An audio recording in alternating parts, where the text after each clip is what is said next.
fade in as the opening titles roll against a series of shots of statues and paintings of former presidents. We hear shards of dialogue from various presidential speeches. Main titles. Here we go.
It's an early November morning, and the sun has just come over this extraordinary building.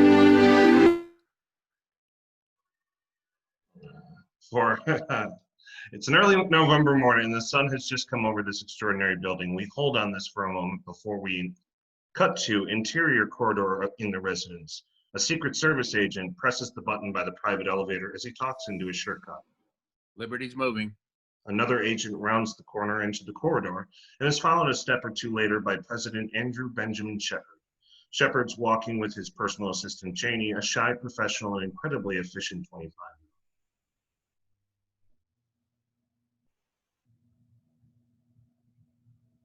On mute. The 10:15 event's been moved inside to the Indian Treaty Room. Oh, the 10:15 is American Fisheries? Yes, sir. They're giving you a 200-pound halibut. JD, make a note. We need to schedule more events where somebody gives me a really big fish. Yes, sir. JD, I was kidding. Oh, of course, sir. Hey, Cooper. Morning, Mr. President. Shepard and Janie enter the elevator as the doors close. Mr. Rothschild asked to have a moment with you this morning. Is he upset about the speech last night? He seemed concerned. Well, it wouldn't be a Monday morning unless Lewis was concerned about something I did Sunday night. The elevator doors open, revealing Louis Rothschild. 32. Louis is the president's chief domestic policy advisor. It would appear that he averages about 2 hours sleep a night, though that doesn't seem to slow him down.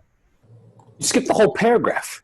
And Monday morning it is. Louis falls into the pace as the three of them head for the double doors leading to the south lawn. Americans can no longer afford to pretend that they live in a great society.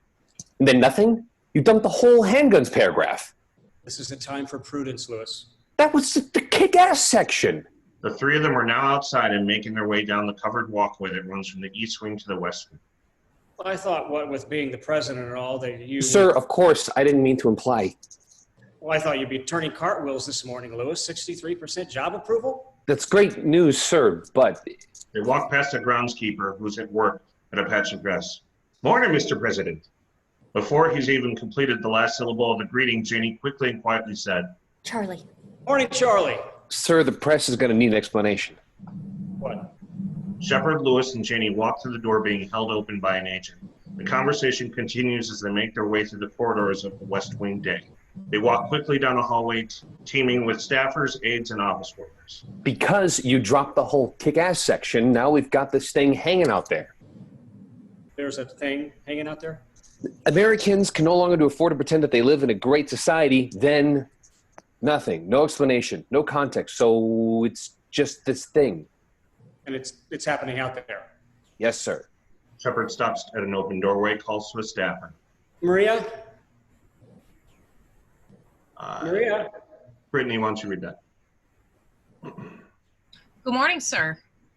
Did they tell you I'm going to need the Overall consuming spending and not just first homes. Yes, sir. We'll have it for you in 15 minutes. Thanks. Shepard moves on. Lewis and Janie stay with him. Mr. President, I really feel we need to focus on... Louis, however much coffee you drink in the morning, I want you to reduce it by half. I don't drink coffee. Then hit yourself over the head with a baseball bat, would you please? Happy birthday, Laura. Hey, Laura, happy birthday. Thank you, sir. Yeah, go Send her some- Once out of earshot. I should send her some flowers. You already did, sir. And with that, they walk through a doorway and into the Oval Office Day. In the outer office, Mrs. Chappell, the president's secretary, is hard at work on a word processor. She stands as Shepard walks in. Good morning, Mr. President. How are you, Mrs. Chappell? Oh, fine, thank you, sir. Mr. Kodak left the detailed breakdown of the approval poll for you. He seemed to indicate that it was very good news. 63% of it at any rate. And by now, they're in the Oval Office itself. Shepard has gone to his desk and is looking over the various overnight briefing memos that have been left for him. As someone used to do 6 things at once, he has no trouble reading, listening, and talking at the same time. Lucy called just a moment ago. You forgot to sign a permission slip for her class. The museum trip. I'll go get it. What time does she get home today? 3:20. How's my afternoon look? Very crowded. Schedule some time for me at 3:30. Taylor. Buenos dias, señor presidente. This from Robin McCall, a strikingly tall black woman and the president's press secretary, as she strides into the room. You tall McCall, how is Mexico? I didn't truly appreciate it until I came back and discovered that America isn't a great society. You dumped the whole section. Now there's a thing hanging out there. Not a great society, sir? Well, with you out of the country, it wasn't, Robin, but now that we're back, we're great again. There's a press room full of people saying, what did he mean by that? See, AJ, did you get one of these? This is said to A.J. McHenry as he walks through a separate entrance on the left side of the room. In addition to being the president's chief of staff and closest advisor, he's the president's closest and oldest friend. Is that the letter from Solomon at the GDC? Well, it would appear to be a letter from the entire environmental community. These people are out of control. I think they're just frustrated, Mr. President. Are they blaming the president for global warming? Well, they don't think he caused it, if that's what you mean. Sir, I'm on the phone with these people twice a week. I honestly don't know what they want at this point. what they want is a 20% reduction in fossil fuel emissions. We won't pass it 20%. We haven't really tried. Lewis, McSorley, McCluskey, and Shane hold too many markers. If we try to push this through and lose, there will be a very loud thud when we hit the ground. That's not what you want in an election year. Talk to the GDC again, AJ. Tell them that the president resents the implication that he turned his back on the environment. Tell them I'm going to send 455 to the floor, but we're going to ask for a 10% reduction. And if they want to poll their support, fine. 63% job approval rating. I don't need their help getting a bill passed. We got to get going. Where's Leon? Would you call Mr. Kodak and tell him the president's... AJ's sentence is cut short by the sound of a head-on pedestrian collision in the outer office. Ah!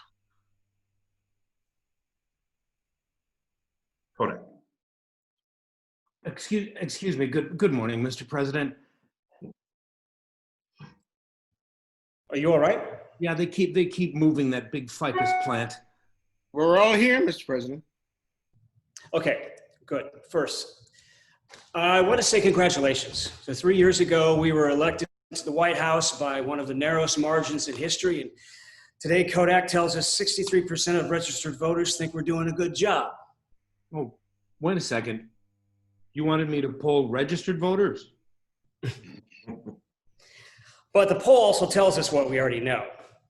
We don't get this crime bill of ours through Congress, and these numbers are going to be a memory. So starting today, we're shifting into gear. Can I tell my morning press gaggle that gun control is... Crime control, Robin. Gun control means we're wimps and we're soft on crime. Hang on. We're not. No, We're not putting back the handgun restrictions. we're leaving them out. Sir, we campaigned on this issue. Now, I understand we took it out when we were on the low 40s, but we can push it through now. After the elections, Lewis. Sir, we may never have an opportunity like this again. Let's take the 63% of ours for a spin and see what I can do. We can't take it out for a spin, Lewis. We need to get it reelected. So for reasons passing understanding, people do not relate guns to gun-related crime. Robin, you can brief the press this afternoon. As of today, the crime bill is priority 1 on the president's domestic agenda. Got it. Leon, you're going to run the war room. We're going to need detailed projections for all the target districts by the end of the week. And Leon, don't be a nice, sweet guy from Brooklyn. Do what the NRA does. Might scare the shit out of them? Yeah. I can do that. Lewis, we want you to be legislative liaison on this. You're going to run the show on the Hill. Can I just say, to return to the subject for one moment, that it might be easier to fight a war on drugs if we weren't arming drug dealers? Shepard responds a little too quickly. We see a spark of a temper. Lewis, we got to fight the fights. We can win. Yes, sir. We want to announce the crime bill at the State of the Union, which is 72 days from today. The last nose count put us 18 votes short. 18 votes in 72 days. Thank you, everyone. Janie, what's next? Thank you, Mr. President. The meeting's over. Lewis, Robin, and Kodak say their thank you, Mr. President, as they exit. Security briefing, sir. Exterior, the Washington Business District Day. It's around 10 o'clock the same morning as the Capitol District, in its own way, is showing signs of the approaching Thanksgiving and Christmas holidays.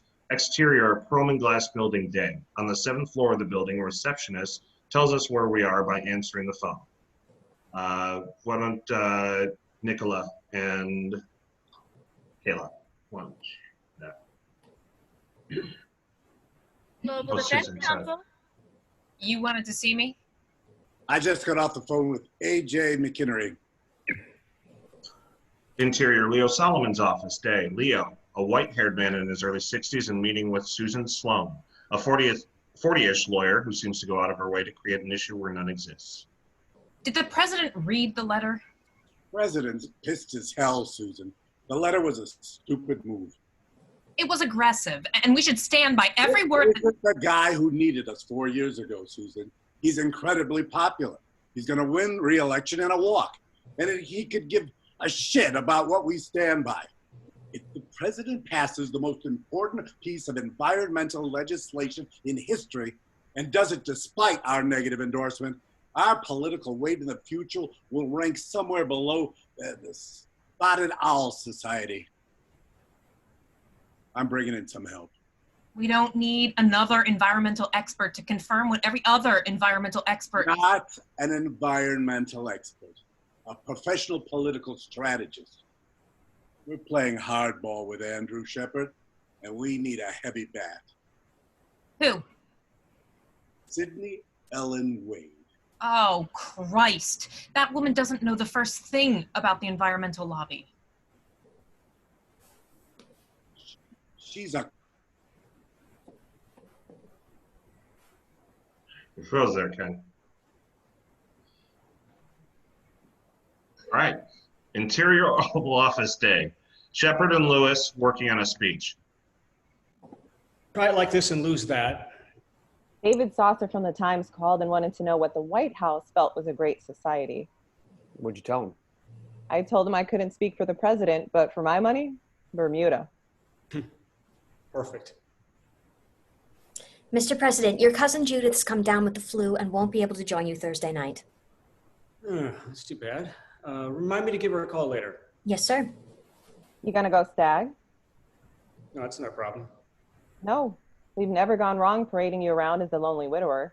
Words came out casually, but they insistently freeze everyone. Oh my God, I can't believe I said that. Mr. President, that was an incredibly thoughtless remark. I would never dream of insulting you or the memory of your wife. That's okay. Just forget it. What time is it? It's 3:45, sir. I gotta go over and say hi to Lucy. You have the Attorney General at 4 and the Trade Representative at 4:30. Somewhere in there, you promised NPR 5 minutes. Mr. President. Nothing. Don't worry about it. Interior of the residence day. We hear the sound of a trombone being played not well from one of their rooms. Shepard comes around and down the corridor. He walks into Lucy's room. Lucy Shepard's 12-year-old daughter stops playing. No, keep going. I like what you were playing. What's it called? Scales. Well, you play it with gusto. Are my lips swollen? Are they supposed to be? Yeah. Then you're doing fine. What you got behind your back? A little gift. Is it a dirt bike? No. He hands her an old textbook. Is it a really old 7th grade textbook of yours that you're going to make me read cover to cover and discuss at dinner when drive me crazy with? Well, I'm not comfortable with the really old part, but everything else you said was true. Understanding the Constitution. So your social studies teacher said that your class would be starting the Constitution this week. You talked to Mr. Linder? Yes, it's called the Parent-Teacher Conference. Mr. Linder and I were the key players in that discussion. So why don't you like social studies, Luce? I like it fine, Dad. Well, all your other teachers say that you're happy and you're enthusiastic and you've always got your hand up, and Mr. Linder says you don't participate unless he calls on you. And even then, it's a one-word answer. I don't know what to say, Dad. I guess I'm just not, I don't know. Luce, take a look at this book. This is exciting stuff. It's about who we are and what we want. Here, just read what it says on the first page. Property of Gilmore Junior High School. The next page. We, the people of the United States, in order to form a more perfect union. See? See? It grabs you right off the bat. It's a page turner. Can't wait. Good, because it's possible that the subject might come up at dinner tonight. Do you see it as part of your job to torture me? No, it's just one of the perks. See you tonight.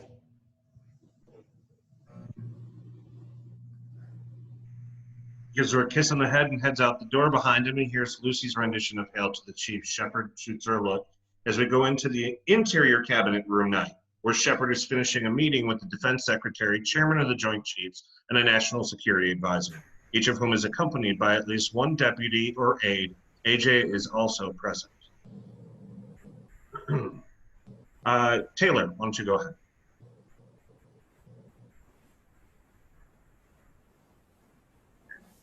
The CSTAT's hardware has been in place for a month. We've got 22 instructors from the Army Air Defense School waiting to go down and train the Israelis. How soon can you deploy them? We can airlift them in the morning. They'll have CSTAT operational in 20 days. Any security concerns? If anyone wanted to hit it, they'd have to hit it by now. Okay, let's move on it. Thank you, gentlemen. Shepard and AJ leave the cabinet room, missed a volley of goodbyes and thank you, Mr. President. They pass Mrs. Chappell and Janie. Have a good evening, Mr. Chappell. You too, Mr. President. Shepard starts his walk from the West Wing back to the residence. It is the exact reverse of the path he took to the Oval Office in the morning. See you in the morning, Janie. You will, Mr. President. Secret Service agent follows at a distance. Liberty's moving. Leo Solomon brought in a hired gun at the GDC.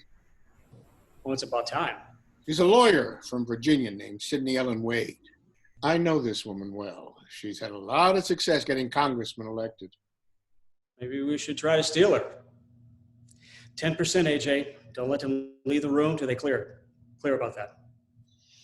You know, if you got a free second, maybe you could stop in, say hello. Might smooth the way. Mention it to Janie. Good. And let's clear this off the table and get everybody focused on the crime bill. I don't want to win this. I want to win it by a couple touchdowns. We will, Mr. President. Good. AJ starts to leave. Shepard stops him. AJ, Yes. listen, Robin said something to me today that I'm not sure she wouldn't have said if it was, she wasn't saying it to me, I realize it. Never mind. Good night. Good night, Mr. President. AJ, when we're out of the office and when we're alone, you can call me Andy. I beg your pardon? I mean, you were my best man at my wedding, for crying out loud. Call me Andy. Whatever you say, Mr. President. They've reached the Good south night. entrance. Good night, AJ. Shepard enters the White House. Exterior, the White House night. Exterior, the White House day. It's early morning the following day, and the grounds outside are in full swing.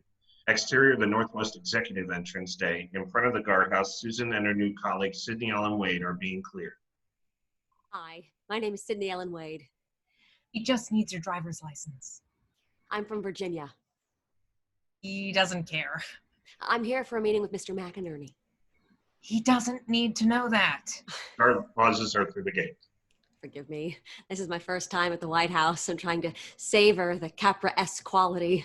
He doesn't know what Capra-esque means. Yeah, I do. Okay, he's gonna. Frank Capra, great American director. It's a Wonderful Life. Mr. Smith Goes to Washington. Sydney Ellen Wade of Virginia. Knock 'em dead. Thanks. Sydney and Susan begin to walk up the path toward the entrance to the West Wing. Interior, the Oval Office day. A meeting with the Education Secretary, the HUD Secretary, several aides, and Lewis is breaking up. Shepard is ushering people out.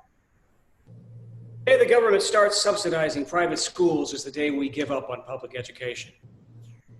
I know the proposal only scratches the surface, but it's the least we can do.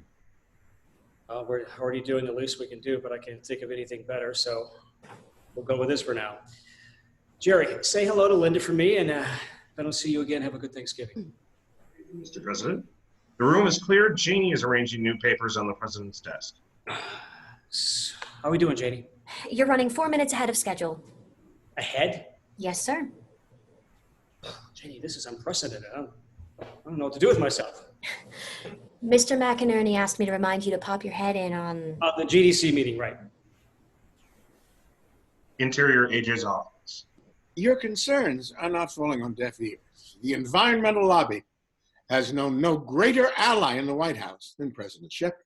Hardly an impressive distinction, AJ. Susan is trying to avert the inevitable. Sydney, we should leave Mr. McInerney alone now. He's already given us more time than is... Susan, Mr. McInerney doesn't want us to leave because Mr. McInerney's not yet done what he needs to do today. Sir, Ms. Wade's been thrown into the deep end of the pool on her first day. She hasn't even had a chance to read the report of the Quebec conference. Sydney, whose brain is telling her to slam on the brakes, checks her swing, smile, and leave the building. Decides instead to hit the gas and swing away.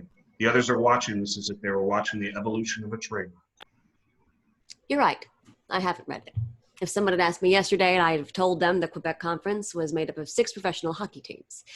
But what I do know is that it's time for the president to run for president again. Leon Kodak is as good as it gets when it comes to electoral strategy, and I'm certain he's told the president exactly what I'd tell him. Nail down Michigan and California, where they make cars and airplanes and burn plenty of fossil fuel. But if I had read those 800 pages, I would have discovered that it's the burning of fossil fuels that's been mostly responsible for global warming, and that the 20% reduction recommended by the GDC is a necessary first step toward arresting the catastrophic greenhouse effect that has gone unchecked by this administration. It's really time. Susan, I promise you, the White House Chief of Staff will not let us leave here until he's broken the bad news. No one in the room really understands what's going on except AJ, who would like to take the time to admire Sydney, but of course can't. I'm afraid Sydney's right, although not about Michigan and California. The president has asked me to convey to you that he's sending his energy bill to the floor with a call for a reduction of 10%. The president is willing to go it alone on this, but he's asking for, and frankly, he's expecting the full support of the GDC. The president's expecting our full support. Yes, he is. The president's dreaming, AJ. Sydney. The president has critically misjudged reality. If he honestly thinks that the environmental community is going to whistle a happy tune while rallying support around this pitifully lame mockery of environmental leadership. Just because he's a nice guy and he's done better than his predecessors, then your boss is the chief executive of Fantasyland. Take him out back and beat the shit out of him. Sydney's blown out of her speakers because she's turned in the direction of the private office entrance to see, live, and in person the President of the United States. She is frozen, mortified. If she were capable of thought process, she would be praying for something heavy to fall on her head right now. Good morning, Mr. President. How are you today? Could be better. I apologize for the interruption, but AJ asked me to stop by and say hello. You wouldn't be Sydney Allen Wade, would you, by any chance? Mr. President, I don't know what to say. I'm speechless. All evidence to the contrary. Mr. President, we haven't met. My name is Susan Sloan. I used to work with Congressman Myers. I hope this episode in no... Sydney? Yes, sir. You got a second? Of course. Sydney gets up to leave. Shepard escorts her out of AJ's office and into the hallway. I thought maybe we might have a word in private, someplace a little less intimidating. Janie. Yes, sir. This is my personal assistant, Janie Bastin. Janie, would you show Ms. Wade into the rec room? I'll be there in a second. Shepard enters the doorway off the hall. Sydney continues down the hallway. This way. She leads Sydney into the Oval Office day, where Sydney just stands uncomfortably, not knowing whether to sit or stand, waiting, trying. The way a jumper on a window ledge tries not to look down, trying not to notice things like the JFK desk, the seal of the President of the United States, the bust of Lincoln. Shepard strides in. Sorry to keep you waiting. Mr. President. Is it okay if I call you Sydney? Of course, Mr. President. So have you ever been in the Oval Office? I've just been on the regular tour. It didn't include... It's pretty good. Mr. President, what you saw in there was nothing more than vanity run amok. I was showing off for a colleague who doesn't think very much of me. It'd be a real injustice for you to hold the GDC accountable for my behavior today, on top of which I'm monumentally sorry for having insulted you like that. Are you under the impression that I'm mad at you? Well... Sydney, seldom a day goes by that I'm not burned in effigy. Not by a professional political operative standing 30 feet from the Oval Office. No, I'll give you that. Mr. President. Did you know, Sydney, that when the city planners sat down to design Washington, D.C., their intention was to build a city that would intimidate and humble foreign heads of state? It's true. I didn't know that. The White House has the single greatest home court advantage in the modern world. Learned that one the hard way. Sydney, this bill is important to me. Yes, sir, I'll convey your message.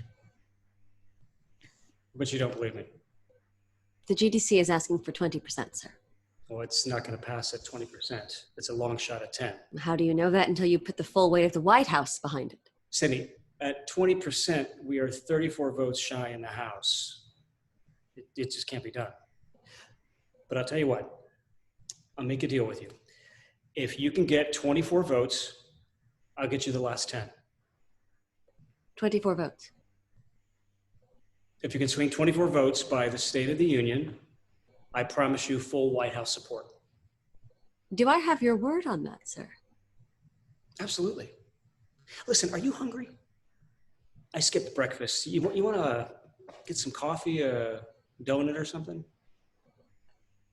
Sir, I'm a little intimidated by my surroundings, and yes, I've gotten off to a rocky and somewhat stilted beginning, but don't let that diminish the weight of my message. The GDC has been at every president for the last decade and a half that global warming is a calamity, the effects of which would be second only to nuclear war. The best scientists in the world have given you every reason to take the GDC seriously, but I'm going to give you one more. If you don't live up to the deal you've just made, come New Hampshire. We're going to go shopping for a new candidate. You can't do that, Sydney. With all due respect, Mr. President, who is going to stop me? Well, if you go through that door, it's the United States Secret Service. That's my private office. You need to go out that way. Sydney, with as much dignity as she can muster, leaves the Oval Office. Shepard muses about what had just transpired. Cut to interior, the billiard room, night.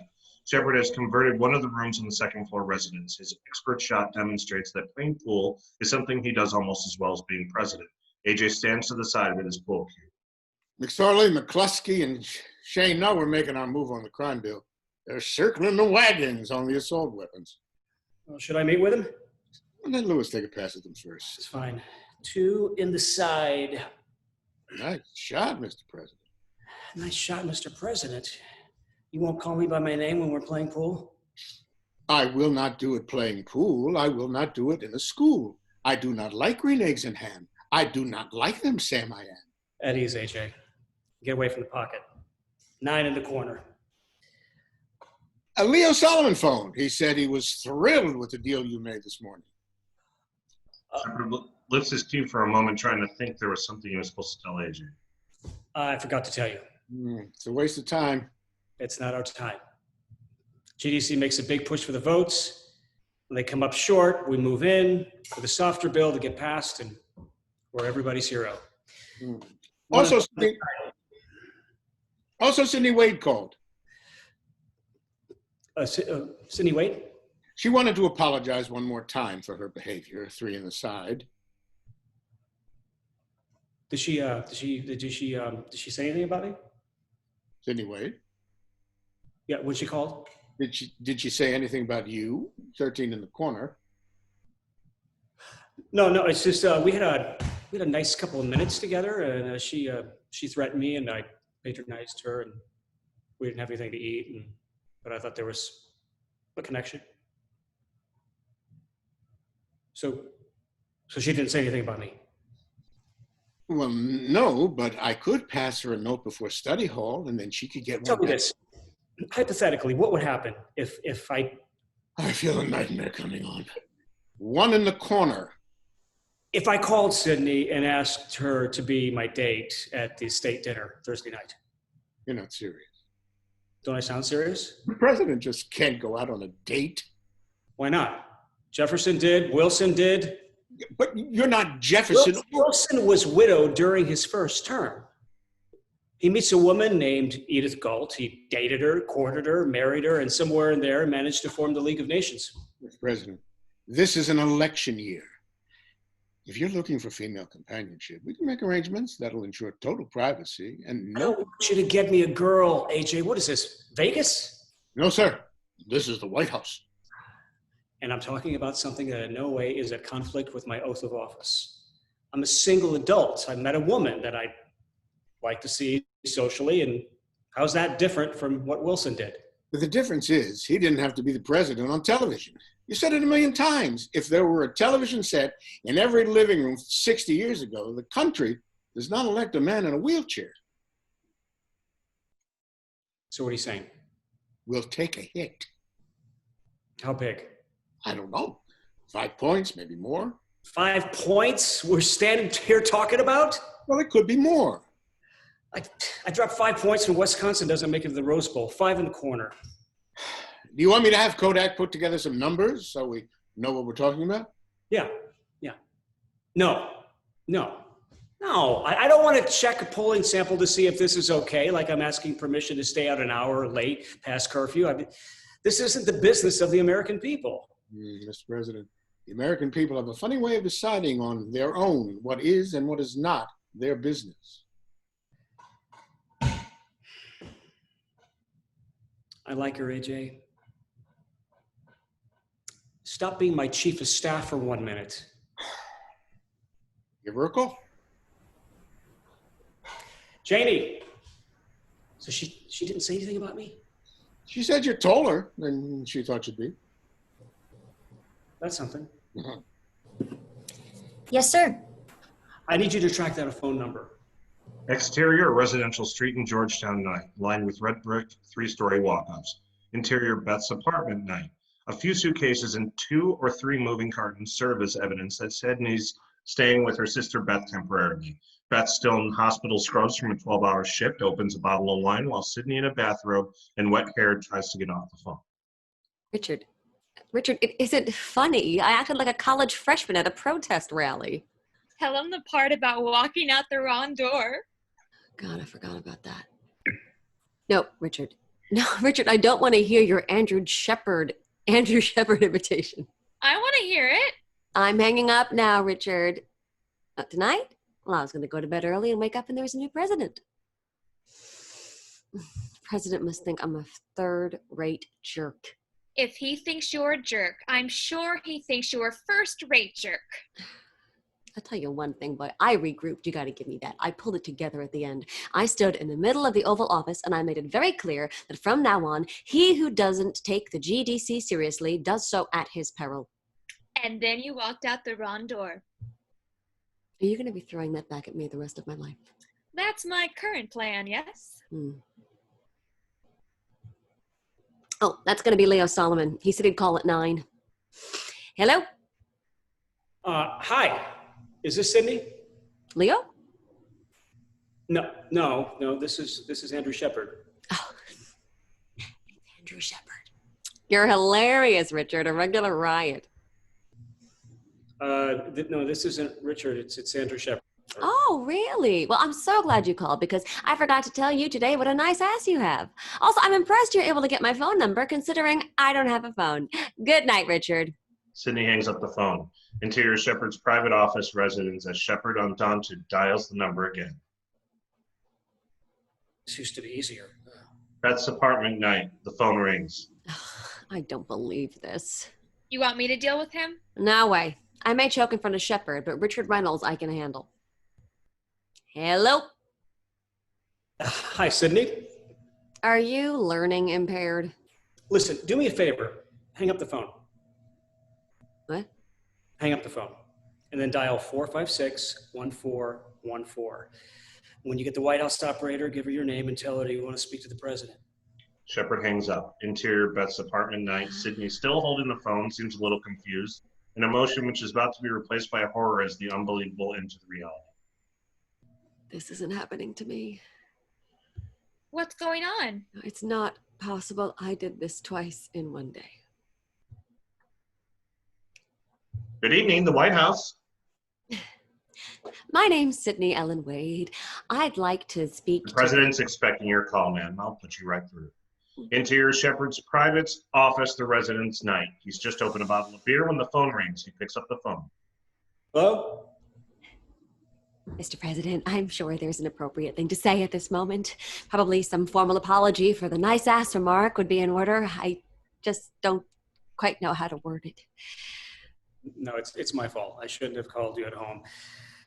Should I call you at the office tomorrow? No, sir, of course not. I mean, yes, you can call me anytime you want. This is fine right now, is fine. Oh, when I said of course not, I meant that, you know what, the hell with it, I'm moving to another country. What did you mean when you said you don't have a phone? Well, I just moved to Washington over the weekend. My apartment isn't ready yet. This is my sister's apartment. Come to think of it, how did you get this number? How did I get the number? That's a reasonable question. I don't know. Probably the FBI. The FBI? Sure, because if you want to find someone and you're the president, that's who you would call. Well, you know who else is good at that? The CIA. Well, yeah, but I was thinking of the Internal Revenue Service. They have the computer files that, well, I should stop stalling. I'm sure you know, the French have elected themselves a new president, and we're having a formal state dinner at the White House, and I was wondering, and you're under no obligation at all, but I thought it might be fun. I was wondering if you maybe wanted to go with me, and there it is. That's why I was calling.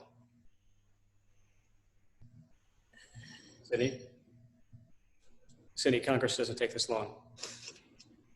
The president has asked me to join him in representing our country. I'm honored. I'm equal to the task, and I won't let you down, sir.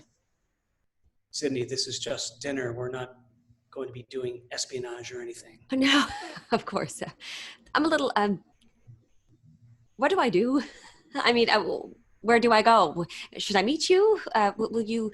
I'm going to have a very nice woman named Marcia Bridgeport call you, and she's the White House social director, and she'll help you with anything you need.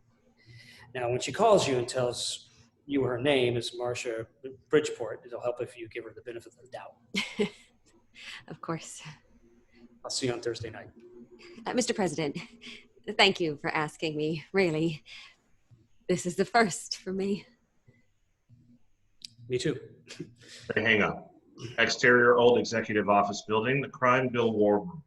A large conference room at OEOB has been converted for the use of a half dozen staffers as well as 10 or 12 interns. Some of them high school age. A sign on a corkboard reads 17 votes in 69 days.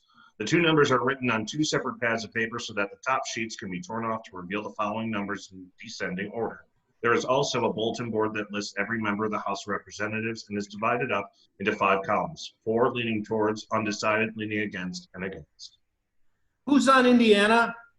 Excuse me, new people, I can't remember your names. Please raise your hand if you're on Indiana. Okay, put your hands down. You're on Illinois. Gotcha. We got Jarrett. What? George Jarrett. He's ours. Solid yes. I don't believe it. You, new guy. Jarrett, Democrat, Minnesota. Slide his name over to 4. We just had his name laminated under undecided. How'd you get the fence pole out of his butt? I wish I could take credit. He just said, Lewis, I support the president 100%. Not the bill, the president.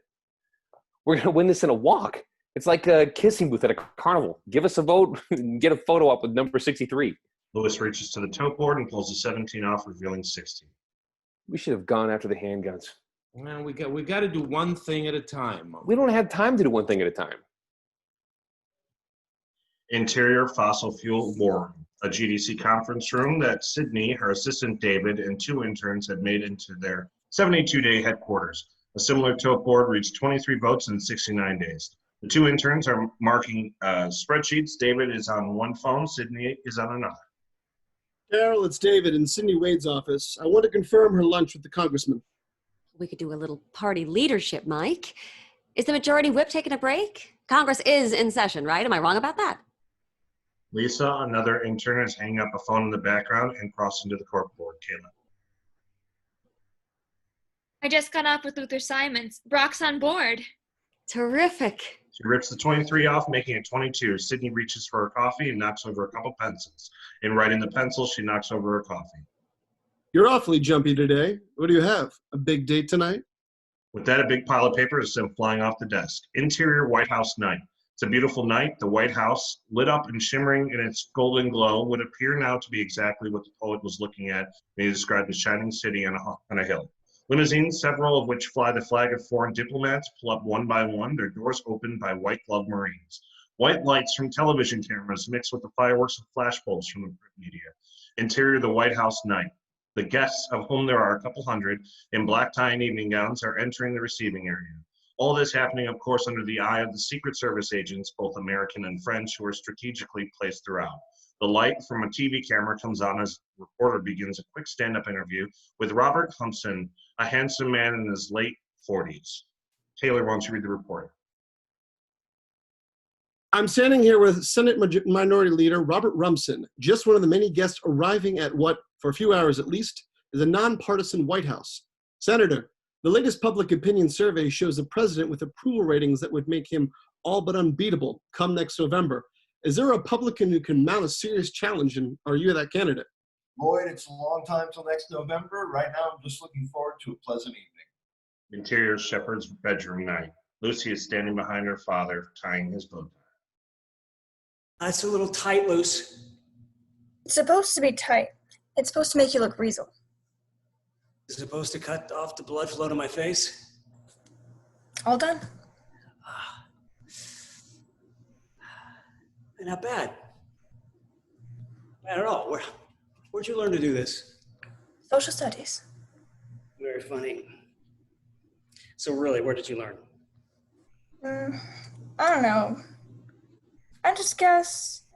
Sweetie, did Mom teach you how to do this? Yeah. Lucy, is this okay with you? I mean, am I having dinner with a woman? It's totally okay. Are you sure? Because if you want to talk about it, we can. Yeah, it's cool. Go for it. Okay. You know, I'm a little nervous. It'll be fine. Just be yourself. Be myself. Yeah. And compliment her shoes. Her shoes? Girls like that. Interior East Wing entrance night, dressed in formal but not festive clothes and holding, as always, her notepad, Janie waits at the door. A Secret Service agent sits alone behind a small desk. The door opens and Sydney walks in. She's, needless to say, stunned. Miss Wade, the president wants you to join him upstairs in the residence. May I show you the way? Interior Sitting Hall residence night. This formal reception area is filled with special guests. As Sydney walks in, AJ goes to her immediately. Sydney, come on in. You look beautiful. Thank you. I have no idea what I'm doing here. I promise you, there is no hidden agenda. Sydney, Andrew Shepard. We spoke on the phone. Yes, sir, I remember. Sydney, you know my wife, Esther. Oh, sure. It's nice to see you again. Sydney, the president told me how you two met, and I think it's priceless. I don't know what happened. 1 minute I was calling him a mockery of an environmental leader. The next minute I had a date. Men like being insulted by women. It makes them feel loved. Don't ask me yet why. Sydney, when you meet the French president, don't make him feel too loved, all right? We just signed a new trade agreement. Got it. The French president, Destier, and his wife approach. Mr. President, would you allow me to introduce Sydney Ellen Wade of Commonwealth of Virginia? Sydney, this is President René-Jean Destier and his wife Monique Danielle Destier of France. An honor to meet you both. Mr. President, I'm sorry to interrupt. The receiving line is in place. Sydney, it sounds like our table's ready. Shepard's guests make their way out of the residence, leaving Shepard with Sydney and the French president and Madame Destier. Interior staircase night. Shepard and Sydney are walking down the staircase that leads to the red carpeted hall through which the president enters the East Room. The group escorting the president gives them wide berths so that the two of them can have some privacy. So once we hit the bottom of the stairs, I got to do a thing. You'll be escorted. Yeah, you took me through it. Do you do this often, sir? Oh, this is actually only our second state dinner. The first was for the Emperor of Japan, who died shortly after that. So we stopped having them for a while, just in case. I mean, do you go out on... Do you... Often, do you... Do I date a lot? Well, yeah. No. How about you? Me? Lately, I seem to be going out on a lot of first dates. And you're experienced at this. Oh, yeah. You can ask me anything. How are we doing so far? Hard to say at this point. So far, it's just your typical first date stuff. And all of a sudden, an incredible sound from inside the East Room. The Marine Corps brass and percussion ensemble plays 4 ruffles and flourishes. Damn, I wanted to find a way to be different from the other guys. Ladies and gentlemen, the President of the United States. And now the whole walk timing out with the incredible precision. Oh, by the way, nice shoes. Shepard walks into the hall as the brass and percussion ensemble plays Hail to the Chief. 180 guests come to their feet and applaud long and loud. The group follows the president, catches up to the spot where Sydney has stopped walking. They all join in the applause. We can see in Sydney's face that she's been quite swept up. Interior East Room night. The room is beautifully appointed with the Marine Corps dance band playing dinner music and the Secret Service strategically positioned. At Shepard's table, stewards are clearing away the main course and refilling wine glasses. In addition to the other two main couples and Esther McKierney and 2 other couples are seated at the president's table. Mr. President, the president and Mrs. Destier look bored. They're not talking to anybody. They're hammered. Esther, do you speak French? Esther? Esther speaks Latin. I thought you spoke French. No, Latin. Great, great. Well, next time Julius Caesar comes into town, you're our gal. Sydney, I don't suppose that you speak any... Monsieur le Président, nous sommes tous ébahiés, nous avons ce merveilleux orchestre, une pièce magnifique. Comment se fait-il que les invités ne dansent pas? That's my date. Taylor, go ahead. Okay, I'm going to butcher this. Je ne connais pas la tradition en Amérique, mais dans bon pas, c'est l'événement de Louis et Marie-Antoinette et vendière aux danseurs devant le roi État Léon Israël perdu la tête. Really? Absolutamente. Cindy, you didn't dissolve the NATO treaty now, did you? I just said that we're sitting in this beautiful room listening to this music of this wonderful orchestra, and I wondered why nobody was dancing. And I informed Miss Wade that in my country, a guest at the palace of Louis the 16th and Marie Antoinette would soon find their head in a guillotine if they made the impertinent gesture of dancing without so much as by your leave from the king and the queen. I'll bet no one accused Louis of being soft on crime. There's a lesson there, Mr. President. More beheadings at the White House? Bob Rumson would embrace it. I'm sure he would, but I have a better idea. Would you like to dance? Yeah, I guess. I mean, yes, sir, I'd love to. Shepard and Sydney move to the dance floor, accompanied by the appreciative oohs and ahs of the guests. The dance band begins, and Sydney and Shepard dance beautifully. Cut to the guests. Each and every one of them have stopped all conversation and are fixating on this captivating sight. As we go around the room, we can observe the subtle reactions of at first various anonymous guests, then AJ and Esther McKierney holding hands, smiling as they watch their old friends. And when we cut to Rumson's table, where the minority leader's game face can barely conceal the gears that have slowly begun to turn in his head, as we cut to Shepard and Sydney. I don't know how you do it. Arthur Murray, 6 lessons. That's not what I mean. 200 pairs of eyes are focused on you right now with 2 questions. Who's this girl and why is our president dancing with her? First of all, the 200 pairs of eyes aren't focused on me. They're focused on you. And the answers are Sydney Ellen Wade, and because she said yes. Louis and Robin looking on from the back of the room. We make a nice couple. Lovely. We got troubles. Huge. As people start on the dance floor, we cut to interior black limousine night as it pulls away from the White House and into the night. In the back, Sydney slips a shoe off and rubs her foot. She smiles and turns around to look at the back window as the White House slips out of view. Interior White House morning, series of shots. Interior outer office, the Oval Office day. Mrs. Chappell and Cheney are at their respective desks as Shepard walks. Good morning, Mrs. Chappell. Oh, good morning, Mr. President. Mr. Rothschild and Miss McCall are in the office, sir. They said they needed to speak with you before scheduling. Fine. Janie, can you get me the number to the local florist? I'll take care of it, sir. Where do you want them sent? I just want to do it myself. I just need the phone number. I don't understand. I want the phone number of a florist. You just want the phone number? Yeah. I don't understand, sir. Is there... I want to send some flowers, Janie. I want to do it myself. I don't want to staff it out. I don't want to issue an executive order. I just want a phone number. I'll get it for you right away, sir. Thank you. He heads into his office in the Oval Office where Louis and Robin are waiting anxiously. Mr. President, we need 5 minutes before scheduling if you can spare it. I just need 2 minutes to make a call. I'll be right with you. Janie enters and hands Shepard a piece of paper. Thank you, Janie. She exits. Who are we calling, sir? I'm calling the Organization of the United Brotherhood of It's None of Your Damn Business, Louis. I'll be with you in a second. Yes, sir. Yeah. Good morning. How do I get an outside line? Really? Is that simple? Okay, thank you. Shepard dials the phone number Janie gave him, Louis and Robin hovering near the other office. Janie, Yes? what's the president doing? I'm sorry. I'm really not at liberty to say.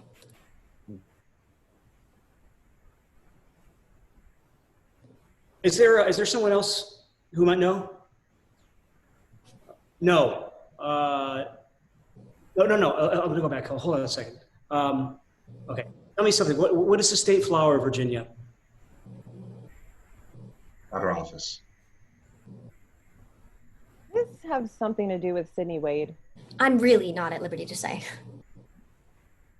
Well, is there someone else who might know? No. I'm not trying to give you a hard time. I was, hold on, please. The outer office, Shepard's voice comes through an intercom. Hey, Janie, what's the state flower of Virginia? Miss Chappell, state flower of Virginia? The dogwood. The dogwood, sir. Thank you. It's the dogwood. What? Hold on, please. Janie, the dogwood is a tree. It's not a flower. It's a tree and a flower. Are you sure? Yes, what's going on? Sir, it's a tree and a flower. The dogwood is both a tree and a flower. I'd like a dozen, please. Really? No dogwoods. How about roses? Simple, classic, 2 dozen roses.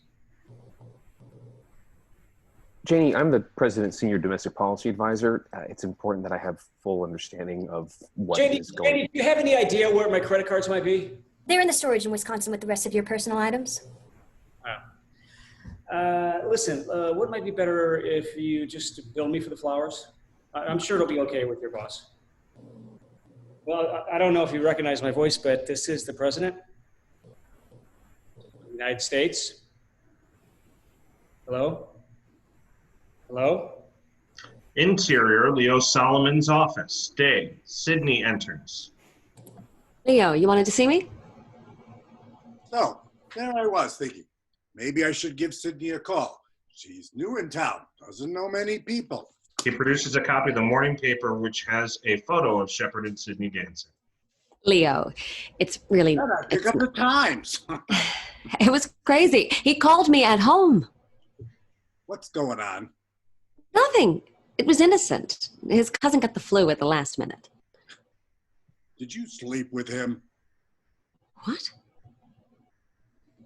Did you sleep with him? That is none of your business, Leo.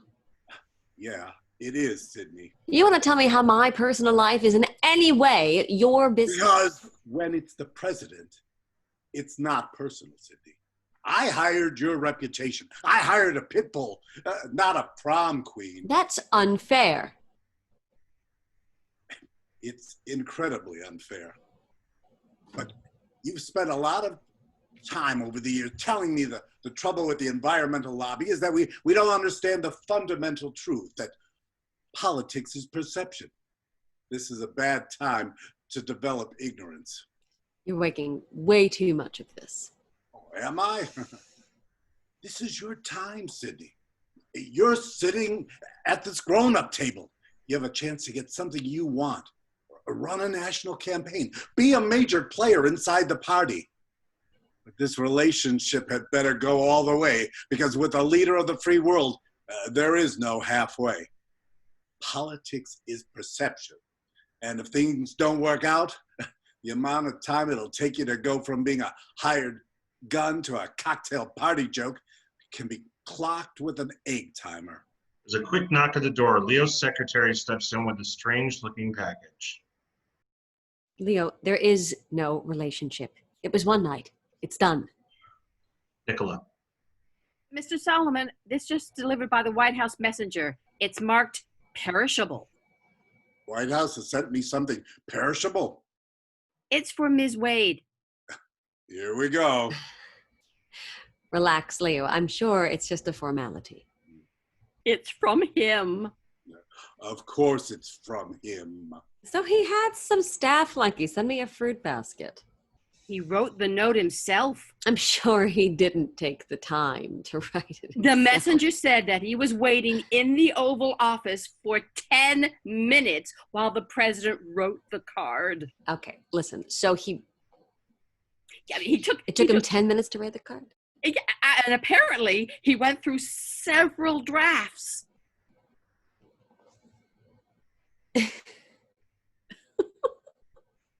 What is it? What is it? Ham. A ham? He sent me a Virginia ham. Dig it, Miss Wade. You're the president's girlfriend. Never an egg timer around when you need one. Exterior, the Northwest Executive Entrance. Day.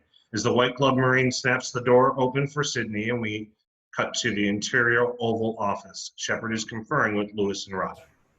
Sir, they're going to be pressing today about whether the White House is prepared to soften the assault weapons section of the crime bill. There is no need to entertain that at this point. How do you want me to handle the Sydney issue? Sydney issue? we should have a consensus on how the White House is going to handle it. Well, I sure hope the Sydney issue refers in some way to a problem we're having in Australia, because if it's anything else, then Mr. President, Miss Wade is here to see you. great. Tell her to come right in. I'm finished here. Yes, sir. There is no Sydney issue. Sydney enters crossing paths with Lewis and Robin. They exchange pleasantries. Thanks for seeing me on such short notice. No problem. Did you get the ham? I got the ham. Yes, thank you very much. I wanted to send you flowers, but there are some kind of kinks in the system, so I'm really glad that you stopped by. I had such a good time last night. So did I. It's just that... You're 45 seconds away, sir. During the following, Janie will go to the desk, pick up 2 briefing books, and stick them in a briefcase and gather up his things, all without interrupting the conversation of it. I'm delivering a luncheon speech at the governor's conference this morning. I'm sorry to... No, that's fine. I just stopped by to say that... Are you free for dinner tomorrow night? Dinner? Casual. In the residence, without the United Nations. My daughter will be with us, so it may seem like it's the United Nations. I'd love to meet Lucy, but An aide slips in and hands Shepard a note. She's going to like you. Excuse me, Jeff? Actually, I have some concerns that I should... Yes, sir. Can't do this. Which, Robbins or Stackhouse? Either one. I have to be in or out. Sir, Governor Stackhouse said he just need 10 minutes. I think he wants to talk about the assault weapons. Stackhouse wants to talk about grazing rights, trust me. Got it. Okay, sorry. So you have concerns? Yes, not many. A few. I have one concern. Does it have anything to do with one of us being the president? You like to make jokes about this, but it's... I'm not mocking you, honest. I'm just a guy asking a girl over for a meal. And as if from out of nowhere, a loud clamoring like the sound of a jackhammer against cement comes from somewhere outside, growing louder and closer. What's that? My ride's here. And sure enough, coming into view outside the windows of the Oval Office is Marine One, the president's helicopter. Janie comes back in and helps him on with his coat and scarf. Leo Solomon has serious concerns about my exploring a social, scenario with the President of the United States. Yeah, well, when you put it that way, it doesn't sound that great to me either. It's not just... It's just not... Lucy and me.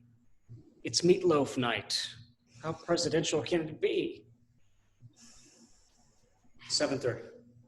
Sydney now stands alone in the Oval Office trying to figure out what just happened. Interior White House South Lawn Day, Marine One lifting off the South Lawn, tilt down off night sky to reveal exterior White House. Night. Interior Sitting Hall, the Residence Night, a room designed more for comfort than for show, with its overstuffed couches. Lucy enters. Are you Mrs. Wade? Sydney. Lucy Shepard. Nice to meet you. My dad told me to tell you he's on the phone with his dentist and that I should behave myself and entertain you till he gets here. Your father's on the phone with his dentist. No. He told me to tell you that he's on the phone with his dentist. He wants you to think he's just a regular guy. Who is he on the phone with? The Prime Minister of Israel. They're probably not discussing his teeth. They're talking about that abbreviation I can never remember. CSTAD. Yeah. Capricorn Surface to Air Defense. Right. Let the meatloaf night begin. Everything all right with your teeth? My teeth? The dentist. Oh, right. Yeah, I got a cavity in my upper bicuspid region. You've got a short-range weapon system outside Tel Aviv. You turned on me. Creed? Interior, opposed house in Chevy Chase. 24 limos and town cars line the suburban Maryland street, their drivers waiting patiently. Interior of the house in Chevy Chase. A cocktail party is underway. This is a Fat Cat fundraiser for the Republicans. You're overthinking this. Interior of the library night. The look and feel of old money. Rumson is holding court with a half dozen political insiders. Some smoke cigars, others sip their drinks. Voters aren't interested in how to achieve economic growth, and they don't want to hear our plans to strengthen foreign policy. So it comes down to character. The press like him, Senator. The networks and newspapers, they're Reporters like him. Networks and newspapers like ratings and circulation. For all the bitching we do about liberal bias in the press, when it comes down to a character debate, the press is an unwilling accomplice. Character debate didn't work for us. Because it couldn't. Our polling told us that attacking his character less than a year after he'd lost his wife was going to be a turnoff and was going to make people feel sorry for him. We couldn't run the campaign we wanted because the opponent was a widower. He's still a widower. Time's passed, I but have to forgive my friend. He's been on a hunting trip and cut off from the world. well, what's going on? And 4 staffers grab whatever newspaper is closest to their hand and toss them to Carl. The president's got a girlfriend. Interior private office to residence night. Lucy, Shepard, and Sydney are finishing up a game of Scrabble. Your dad says you're studying the conventional, excuse me, your dad says you're studying the Constitutional Convention.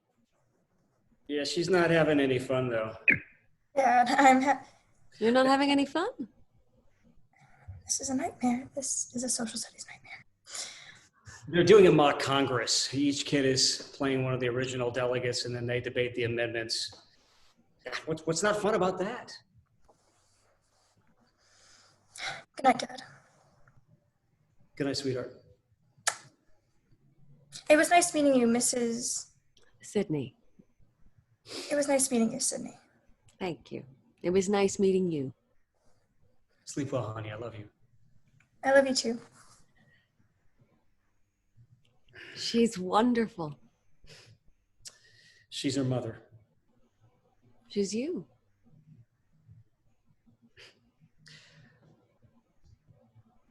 Would you like the 25-cent tour? Interior of the East Wing night. This is the museum area of the White House, the part you see when you take the official tour. Only a few lights are lit, and while the Secret Service agents give Shepard plenty of breathing room when he's in the residence, we'll still catch a glimpse of one of them around in the corner in the distance of checking the doorway ahead. I thought CSTAD wasn't going to be operational until January. Well, it was ready ahead of schedule. We just been waiting for the personnel. The Israelis? No, our guys. We sent a team of Army instructors to train the Israelis. Sydney and Shepard enter the interior China room night, named for its beautifully glassed display case featuring full-place settings, the official White House China, and silverware from every administration since Jackson. So I think this is the dish room. It's not the dish room. Yeah, it is. It's the room with all the dishes. It's the China room. I'm more of a West Wing president. If you're curious about the mansion, there's probably a book you can get. There are about 7,000 books. I'll get one for you. Sydney's been walking slowly around the room, looking at the display case, and as she gets near one of the large windows, she takes another step, which drapes her into a shaft of incredibly flattering moonlight.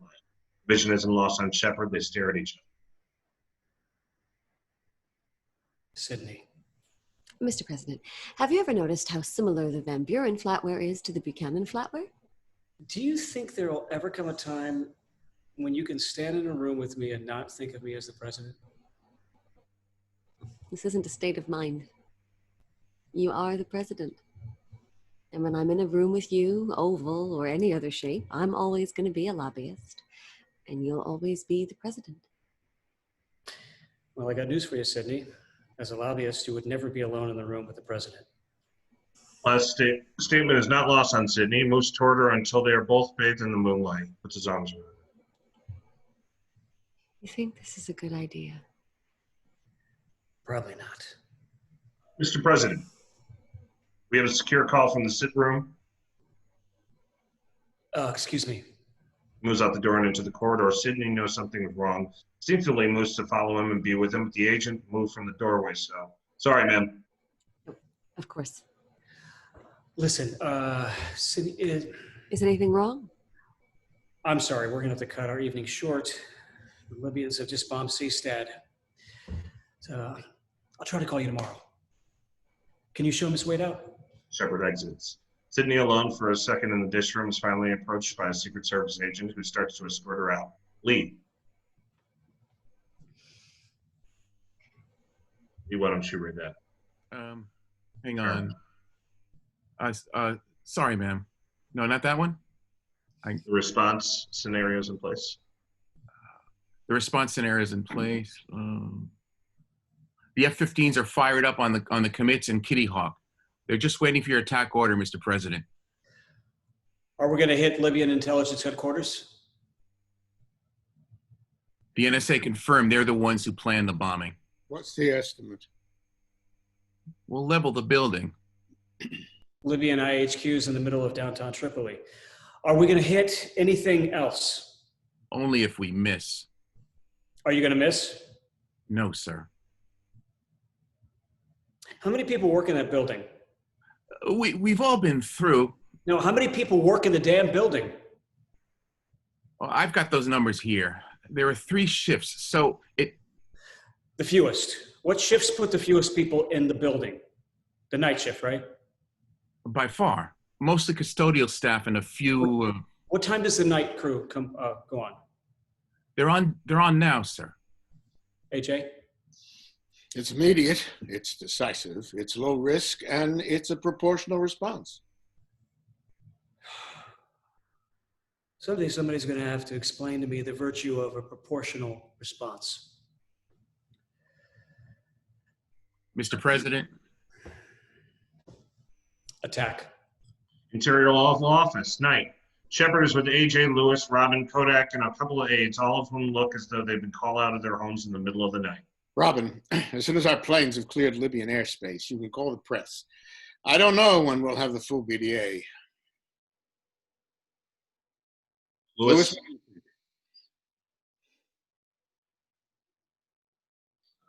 Well, General Rourke told Lewis it would be around 800. Sir, what do you think about a national address? Well, the last thing I want to do is put the Libyans center stage. I think it's a great idea, sir. You know Rumson's going to be talking about your lack of military service. This isn't about Rumson. What I did tonight was not about political gain. But it can be, sir. What you did tonight was very presidential. Leon, somewhere in Libyan right now, there's a janitor working the night shift at the Libyan intelligence headquarters.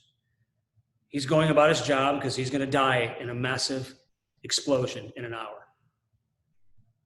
He's just going about his job because he has no idea that an hour ago I gave an order to have him killed. You just saw me do the least presidential thing I do. Yes, sir. Mr. President, interior of the White House press briefing room, Jay Shepard's at the podium taking questions. He's flanked by his Pentagon staff. AJ and Lewis stands to the side, and Robin stands out of the way. Halo. Is there anything at all about the CSTAT weapon system that could have been mistaken by Libyan intelligence as offensive rather than defensive? No, we did everything but show them the blueprints. The hardware was sitting in an airplane hangar for a month, and they didn't hit it until the American personnel got there, Leslie. Nicola. Sir, there's an unconfirmed report that you were with Sidney Wade when you learned of the attack. Can you comment? Get him off. Yes, we just finished dinner. Last question. Sir, would you care to comment on the status of your relationship? We don't have a relationship. We just had dinner. Kayla. Can you tell us if she spent the night at the White House or did...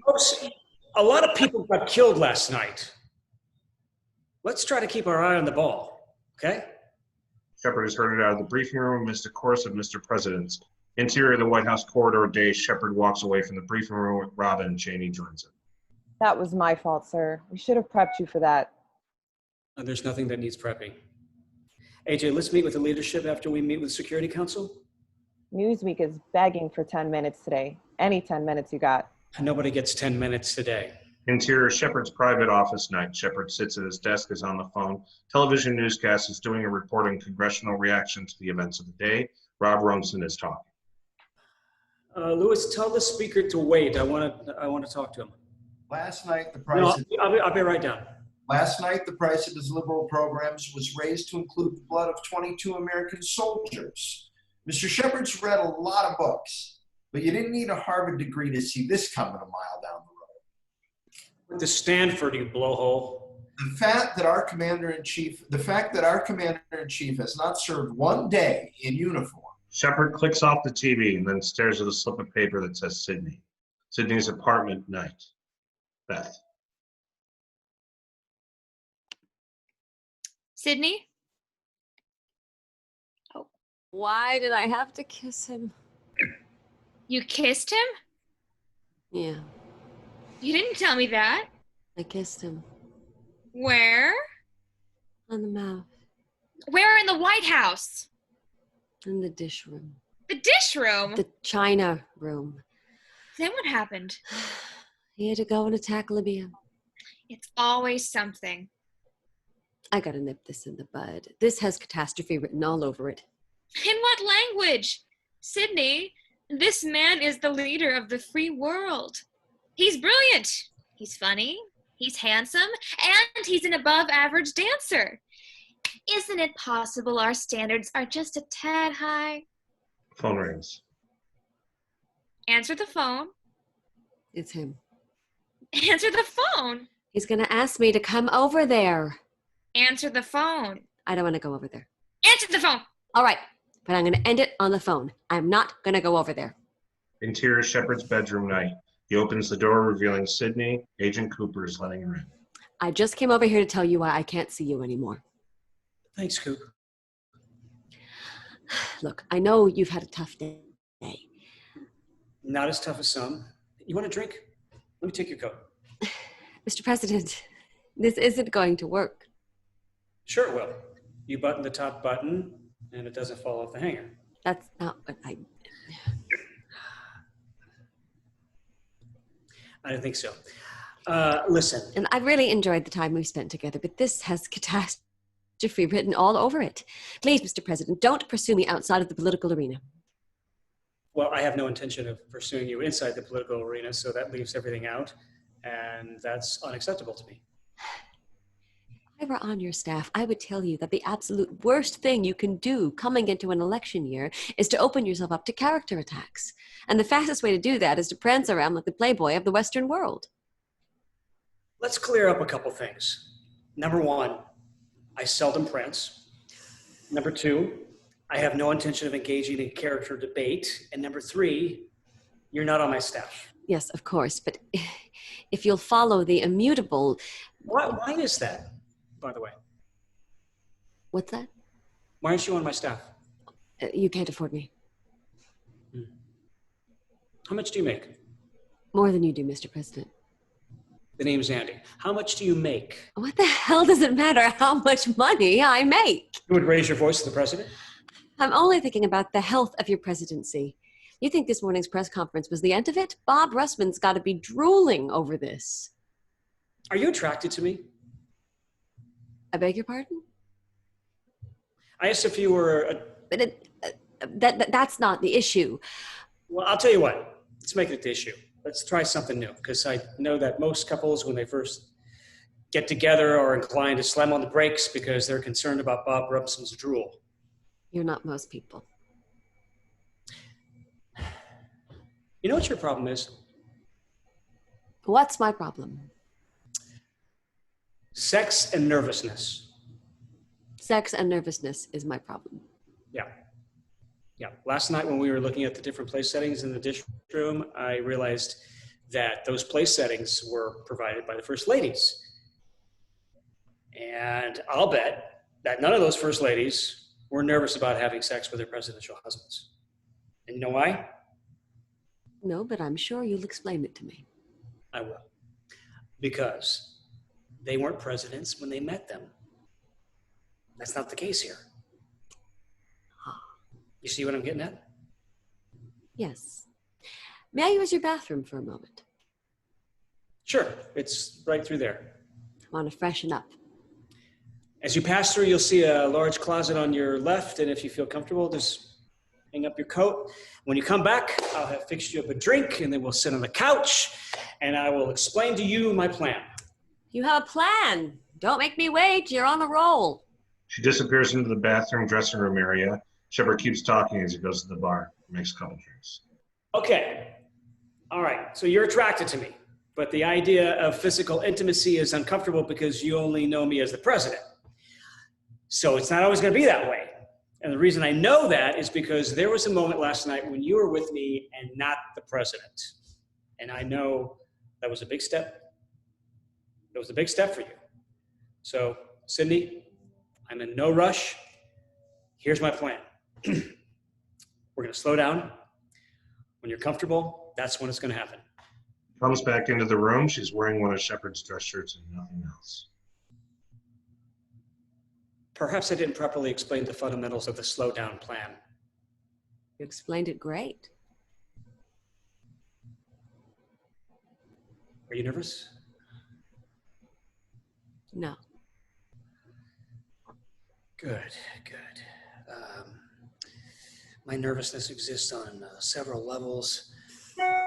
Number one, and this is in no particular order, I haven't done this in a pretty long time. And number two, any expectations you might have due to the fact that I'm, the most powerful man in the world. Exactly, thank you.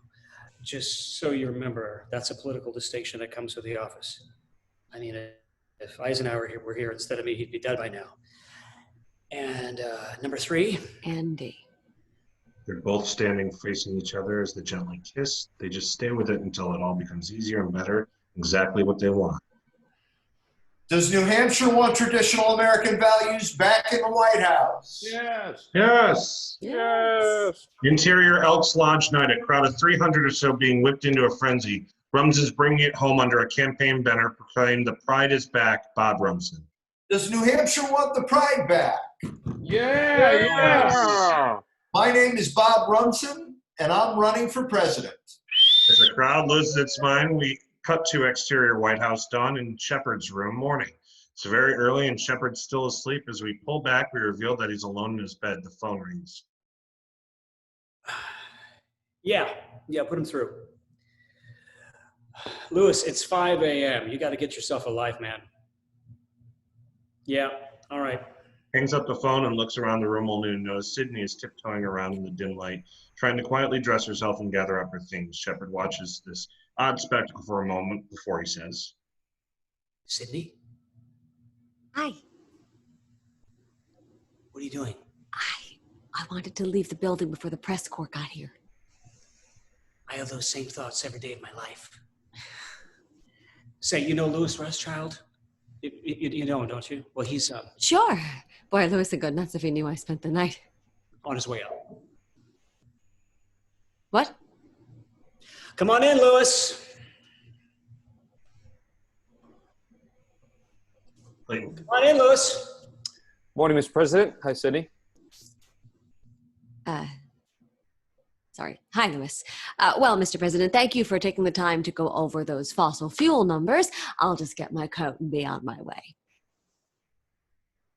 So what's the situation? You're camped out at every exit. Who? Who's camped out? The press. The press is camped out. Should have taken a cab, Sydney. They know my car? Good morning, Mr. President. Hi, Sydney. I came over as soon as Louis called. Thank God. I think the important thing is not to make it look like we're panicking. You see, and I think the most important thing is actually not to be panicking. PJ knocks on the door. You're on mute. Good morning, Mr. President. Good morning, Ms. Wade. I see everyone's getting an early start today. How do we exit Sydney from the building, and what do we say to the press at this point? We need a diversion. A diversion? You understand that by diversion, I'm not saying we should set the White House on fire. No, please do. Can I state very clearly that I can't be party to anything illegal? Good for you, Louis. Say what you want, but it's always the guy in my job that ends up doing 18 months in Danbury minimum security prison. Rest easy, Louis. We're not creating a diversion. No diversion. Cindy, we'll have somebody take you home. Esther's over in my office. She's got the station wagon outside. Okay, good. Now the press statement. Cindy, when you leave here, you're going to run into reporters and photographers, and your picture is going to be taken every day, and you're going to be asked questions every day. Answer them, don't answer them. It's entirely up to you. The White House has no official position except to say no comment. No comment. White House doesn't comment on the president's personal life. Can't just leave it at that, sir. I'll tell you what, Louis, we just did. But sir, it's just. Thank you, Mr. President. Thank you. Thank you, Mr. President. Sydney, Esther will be in my office. You take your time. Thanks, AJ. I'm sorry about all this. We'll do it better next time. I'm no expert, but I thought we did it pretty good this time. No, I mean... I know. I had a good time. Me too. I'll call you. I'll be in Panama, but I'll call you. I'd like that. Bye. All right. Okay. This is good. Series of shots, day and night, as we move through a series of quick dissolves, all MOS, we hear and voice over the sound of Americans' electronic media, network news, news magazines, gossip shows, talk radio, political roundtables, etc., dissecting the girlfriend factor. Interior fossil fuel war room day. Sydney and the team are in full gear. Lisa rips off another vote on the tote board, making it 14 votes in 51 days. Taylor. Sidney Allen Wade, the political strategist who accompanied President Shepard to last week's state dinner, reportedly spent the night at the White House as a guest of Interior Crime Bill War Room Day. The tote board reads 8 votes in 45 days. Kodak is pointing to a spot on an electoral map to emphasize a point to a young intern. Lee. President returned from Panama this evening after a 3-day tour through Central America. His first order of business, an intimate supper with Sidney Wade at a romantic Georgetown bistro. Interior Bistro, night. Shepard and Sydney are sharing what seems to be an intimate candlelit dinner. We pull back to reveal a restaurant packed with Secret Service and press outside police barricades, shooting through the windows of the restaurants. Taylor. Conservative and religious family organizations are starting to smell blood in the water as Interior Lucy's bedroom. Lucy's giving a little trombone recital for Shepard and Sydney. Sydney cheers madly at the end of the piece, giving Lucy a big hug for her effort. All right, caller, you're on the air. Lee. Dan, what about Lucy Shepard? Is anyone concerned about this little girl? Can we now finally have a serious debate about family values? Exterior Sydney's apartment. Day. Sydney exits her apartment and is once again hounded by the press. Taylor. We're going to take a commercial break. When we come back, we're going to meet a junior high school classmate of Sydney Wade's who says, Exterior in a shoe in New Hampshire City Hall. Rumson's getting the pride back into a couple of hundred innocent bystanders. Lee. Showbiz Weekly was in Hollywood for the star-studded gala. Also on tonight's program, day 15 of the Sydney Watch. Is the world's most eligible bachelor off the market?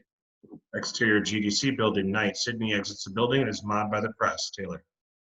Political polling analyst Ed Earl with the president's job approval taking an 8-point dip from his personal best of 63% 3 weeks ago.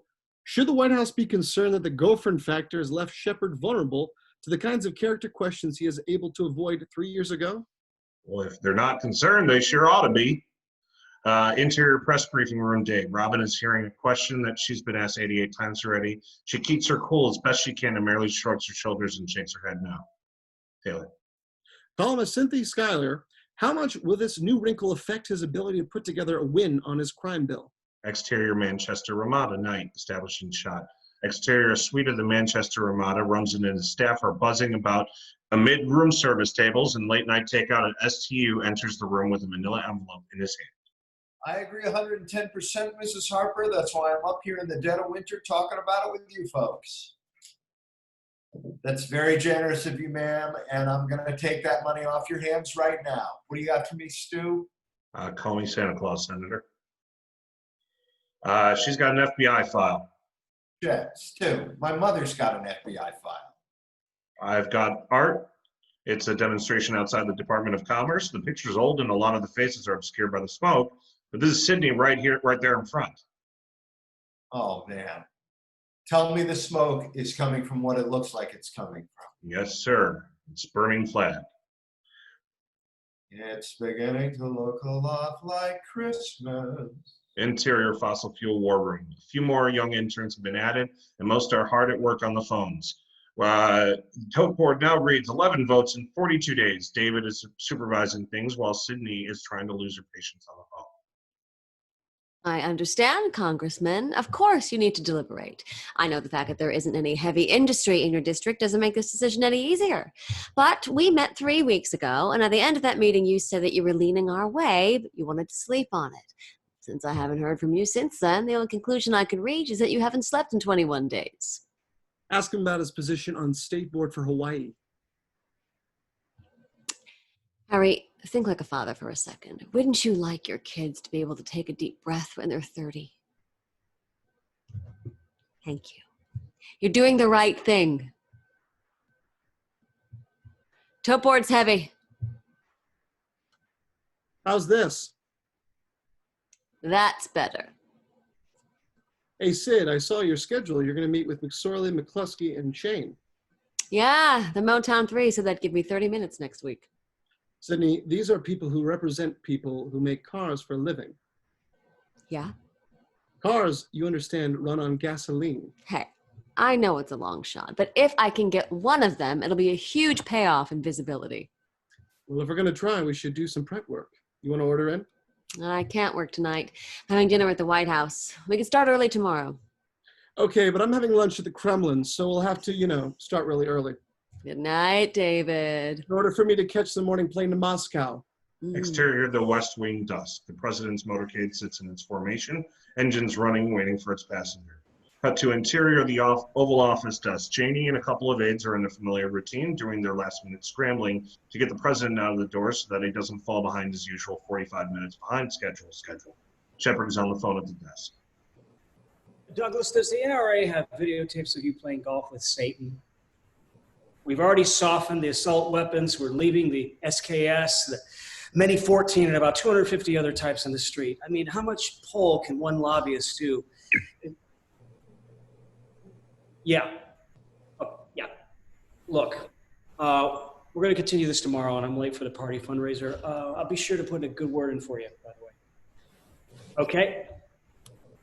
You're incredibly late. Mr. President, I just got off the phone with a federal mediator in St. Louis. Management just walked away from the table. The baggage handlers, pilots, and flight attendants are getting set to walk in 48 hours.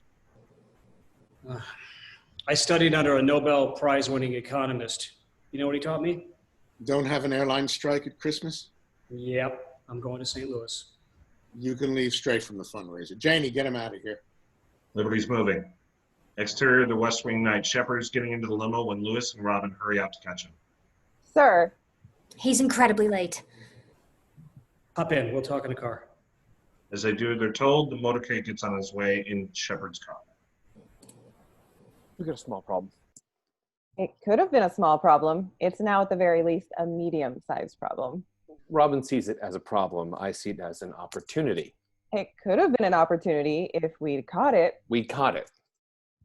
At 5:45. 5:45 doesn't do me any good, Louis. 5:45 network news is in makeup. You've got 14 people working for you. Did any of them... Guys, do I have to be here for this meeting? I'm sorry, sir. It's the evening news. It was buried as the third story, and... It's got a bullet. Sydney was at a protest rally where they burned a flag. Today? About 13 years ago. Outside the Department of Commerce, anti-apartheid. Okay, let me see if I got this. The third story in the news tonight was that someone I didn't know 13 years ago, when I wasn't president, participated in a demonstration where no laws were being broken in protest of something that so many people were against, but it doesn't exist anymore. So just out of curiosity, what was the fourth story? See, I think it's important when we deal with it that we... Don't deal with it. Excuse me? They're trying to get us to swing a pitch in the dirt, and no one ever wins these fights. It'll go away.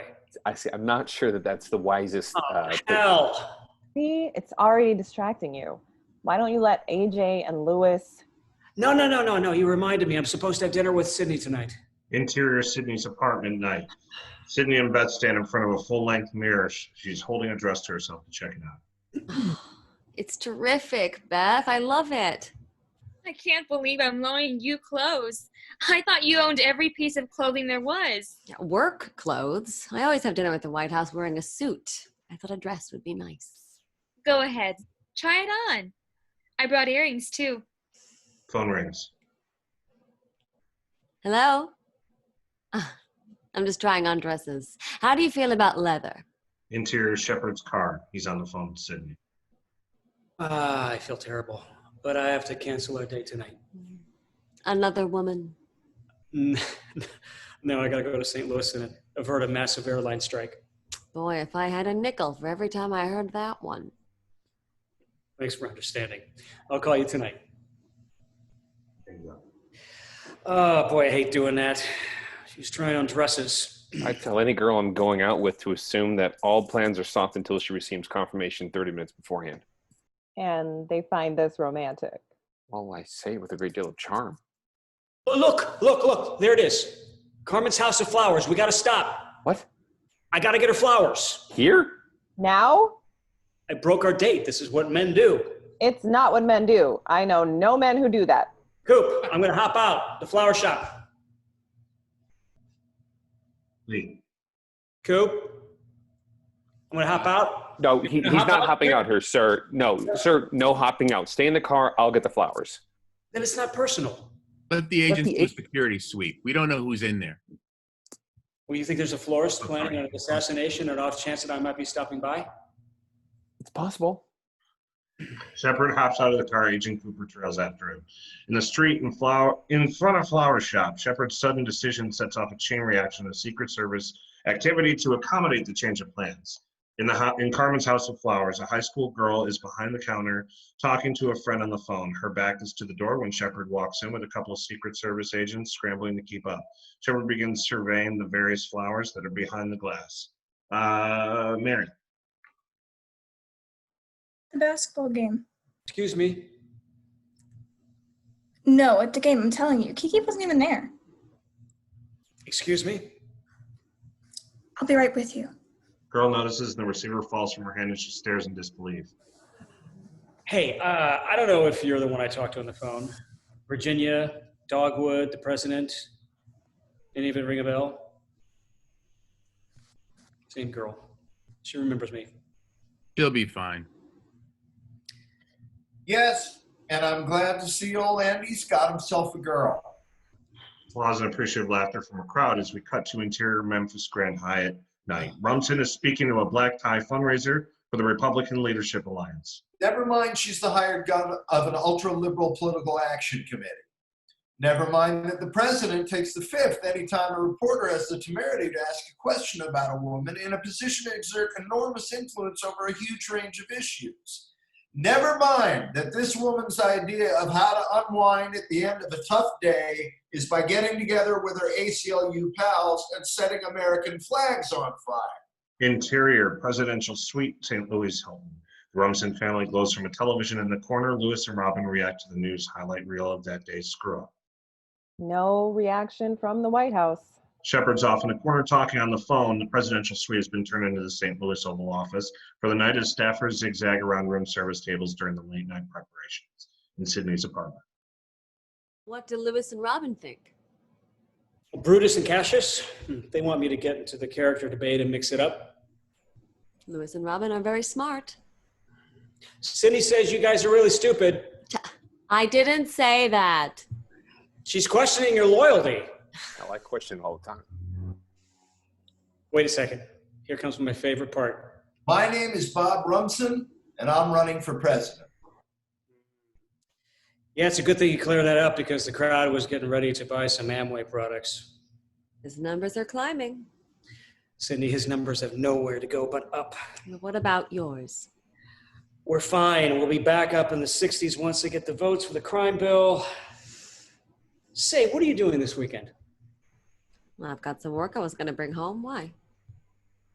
Well, the negotiations are going pretty well here. It looks like the nation is going to keep on flying. Lucy's sleeping over at a friend's house Saturday night. What did you have in mind?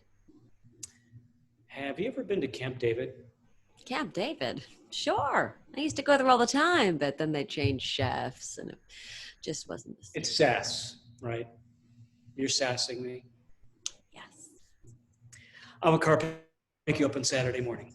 Exterior, Camp David Day, scattered staff and Marine personnel hold their hats to the heads against the wind that Marine 1 kicks up as it touches down on the helicopter pad. Interior helicopter. Sydney, nose pressed against the window, is drinking it in. Shepard is finishing up a crossword puzzle. Do you ever get used to helicopters dropping you off at your front door? How many E's in kaleidoscope? I guess you do. In the living room, Shepard and Sydney are lounging in front of the fireplace, having hot cups of something alcoholic. She's reading a book. He's running through satellite TV channels, searching for something. Oh, good God. What? I'm looking at your college transcripts. This isn't human. Nobody gets this many A's. You were like a Stepford student. Are you still reading that ridiculous biography? Now, actually, I finished Andrew Shepard Road to the White House. Now I'm on to Shepard, the early years. $7 trillion communication system at my disposal. You think I'll be able to find out if the Packers won? Oh, Andy. C- in women's studies. Yeah, that course wasn't about what I thought it was going to be about. Shepard has landed on a news station. From his routine physical exam, doctors at Bethesda's Naval Hospital pronounced President Shepard in excellent health. Who cares? Let's see some scores. Lee. While the president spent the day at Camp David, GOP presidential hopeful Robert Rumson continued his attacks on President Shepard's character. During the Saturday morning news program Capitol Review with Kenneth Michaels, Senator Rumson suggested that GDC political director Sidney Ellen Wade, whose personal relationship with the president has been causing the White House headaches over the past 2 months, may have traded sexual favors for key votes in the Virginia state legislature while lobbying for the Virginia Teachers Association. The news program goes to the segment showing Rumson and Michaels on that morning show. Shepard and Sydney sit and watch, knowing they're about to take a punch, powerless to stop it. Taylor. Wait a minute. Now, Senator. I'm not saying. Because that's a heck of an accusation to make. And I'm not making an. Let me be very clear. I'm not making an accusation. I am saying when we hear one thing, we dismiss it. We hear two, we dismiss it. But when several well-respected members and former members of the Virginia State House, can you give us names? Each of their own accord comes to me and expresses concern over the woman standing next to, I don't know, do we call her the first mistress? Several. My God, he's making this up as he goes along. I'm so sorry about this, Sydney. Oh, man, my father heard that. Well, you got to tell him to turn a deaf ear. My father doesn't have a deaf ear. He hears fine out of both. So do I. So does my sister. So do my friends. You're the only one who seems to Sydney, not be... I can't challenge the school bully to a fight just because he picked on my girlfriend. But I'm not asking you to. I can take care of myself. This isn't about me. How can you keep quiet? How do you have the patience for people who claim they love America but clearly can't stand Americans? I have one more election left, Sydney. I don't have the luxury of losing my patience. I want to say something, but I'm going to fumble it a bit. So I'd like you to wait until I'm done before you respond. I'm in love with you. I'm certain of it. And I want to be with you more than anything. But maybe things would be better for you if I disappeared for a while. Things will be better when I pass the crime bill. And Sydney, if you disappeared, I'd find you. He goes to kiss her, she responds. We go to the exterior South Lawn night, the official White House Christmas trees glimmering for the tourists. The residents at night, an informal Christmas party is underway with maybe 20 guests, some of them familiar faces. Shepard and a green blazered man. Lee, go ahead. All right, yeah, go ahead. Mr. President, militant women are out to destroy college football in this country. Is that a fact? Have you been following this situation down in Atlanta? These women want parity for girls softball, field hockey, volleyball. Well, if I'm not mistaken, Gil, I think the courts ruled on Title IX about 20 years ago. Yes, sir, but now I'm saying these women want that law enforced. Well, it's a world gone mad, Gil. The country has mood swings. Mood swings. 19 postgraduate degrees in mathematics, and you explain going from 63 to 46% approval rating in 5 weeks on mood swings? Well, I could explain it better, but I'd need charts and graphs and an easel. Fellas, we haven't slept in 3 years. Can't we forget work for one night and take this moment to enjoy each other as friends? It's Christmas. It's Christmas? Yeah, you didn't get the memo? Buffet table. Because your father's president doesn't mean he automatically gets to be on money. I honestly don't know. Taylor. I think only if he's a really good president. Hey, Sydney, Merry Christmas. Merry Christmas, AJ. Where you been? I got stuck on DuPont Circle. I can never remember which lane I'm supposed to take. And then I got cut off by this idiot cab driver who started screaming at me like it's my fault. Sid, relax. It's Christmas. Hi, Sid. You get stuck on DuPont Circle again? It's not funny. I hate that place. Can't you declare it a federal disaster area or something? I'll look into it. What were you doing up on the hill anyway? I had a terrible meeting today. Totally lost my cool with McSorley, McCluskey, and Shane. You went to see the Motown 3? I pitched him the hill. On its merits. This woman knows no fear. She'll lobby the Carolinas to the American Lung Association. It was a disaster. Well, you're in good company. I sat with them a week ago. They told me there was nothing on the president's domestic agenda they were more committed to defeating than the crime bill. Oh, well, congratulations, fellas. You're out at the cellar. McSorley told me the only thing on the president's domestic agenda they were more committed to defeating than the crime bill was the fossil fuel package. This catches Shepard and AJ by surprise. You're kidding, right? No, I'm not kidding. It's funny that he used the same words. Yeah. I don't think the Pep Boys know too many words. I'm gonna get a drink and shake this off. When I come back, I'll have Christmas spirit. Something wrong?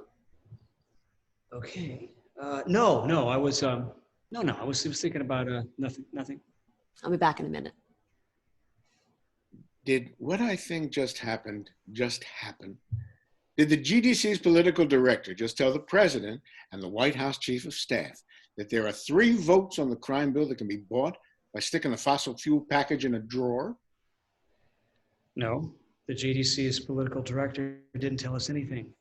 Sydney Wade told her boyfriend and her boyfriend's best friend that she had a lousy day. It doesn't change the facts, Mr. President. If Sydney gets her 24 votes and we're 3 short, there's some maneuvering to be done.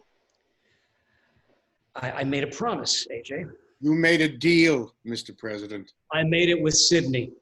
You made it with the GDC. Yeah, well, this is all academic anyway. We're not going to need those votes.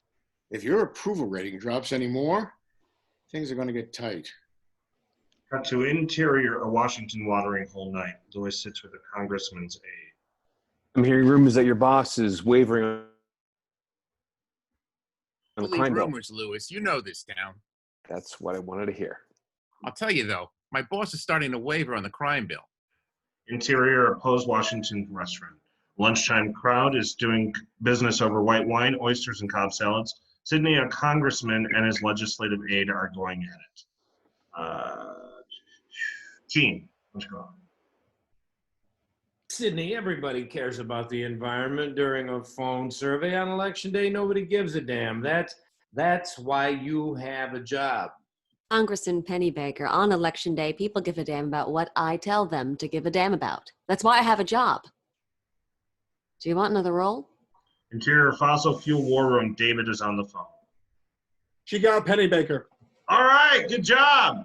David rips off the top sheet on the tote board, which now reads 5 votes in 14 days. Congressman Millen's office.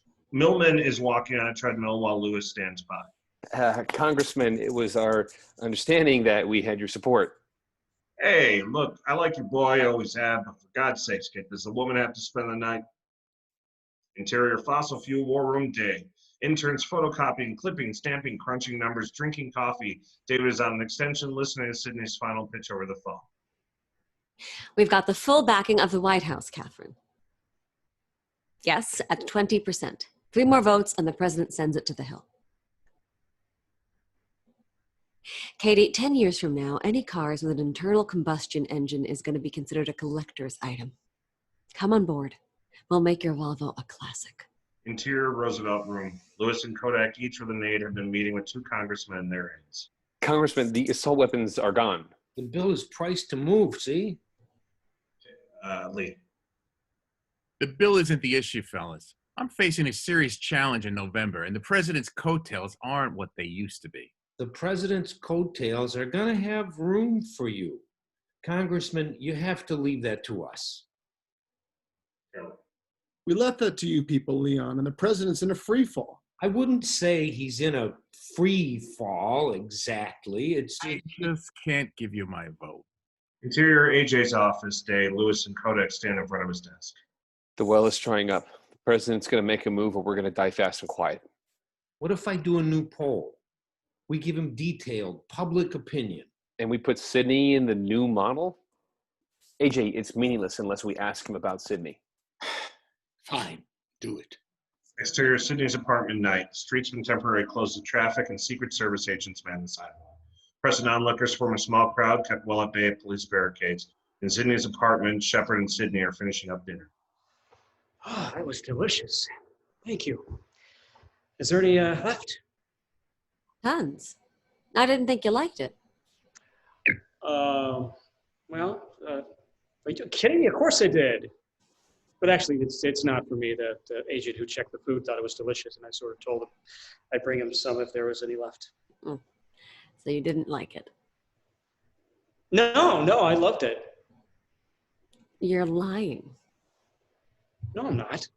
Yes, you are. I can tell when you're holding something back. You do a thing with your face.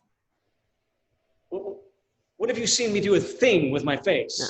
2 days before I met you, you gave a speech for the Daughters of the American Revolution. I was there. You were? You remember the speech? Vaguely.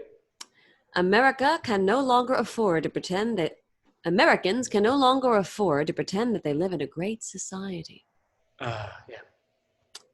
There was supposed to be something after that, wasn't there? How did you know? Told you. The face. So, wow, what's the occasion? You're looking at a lady who's 2 votes shy of the promised land. 2 votes.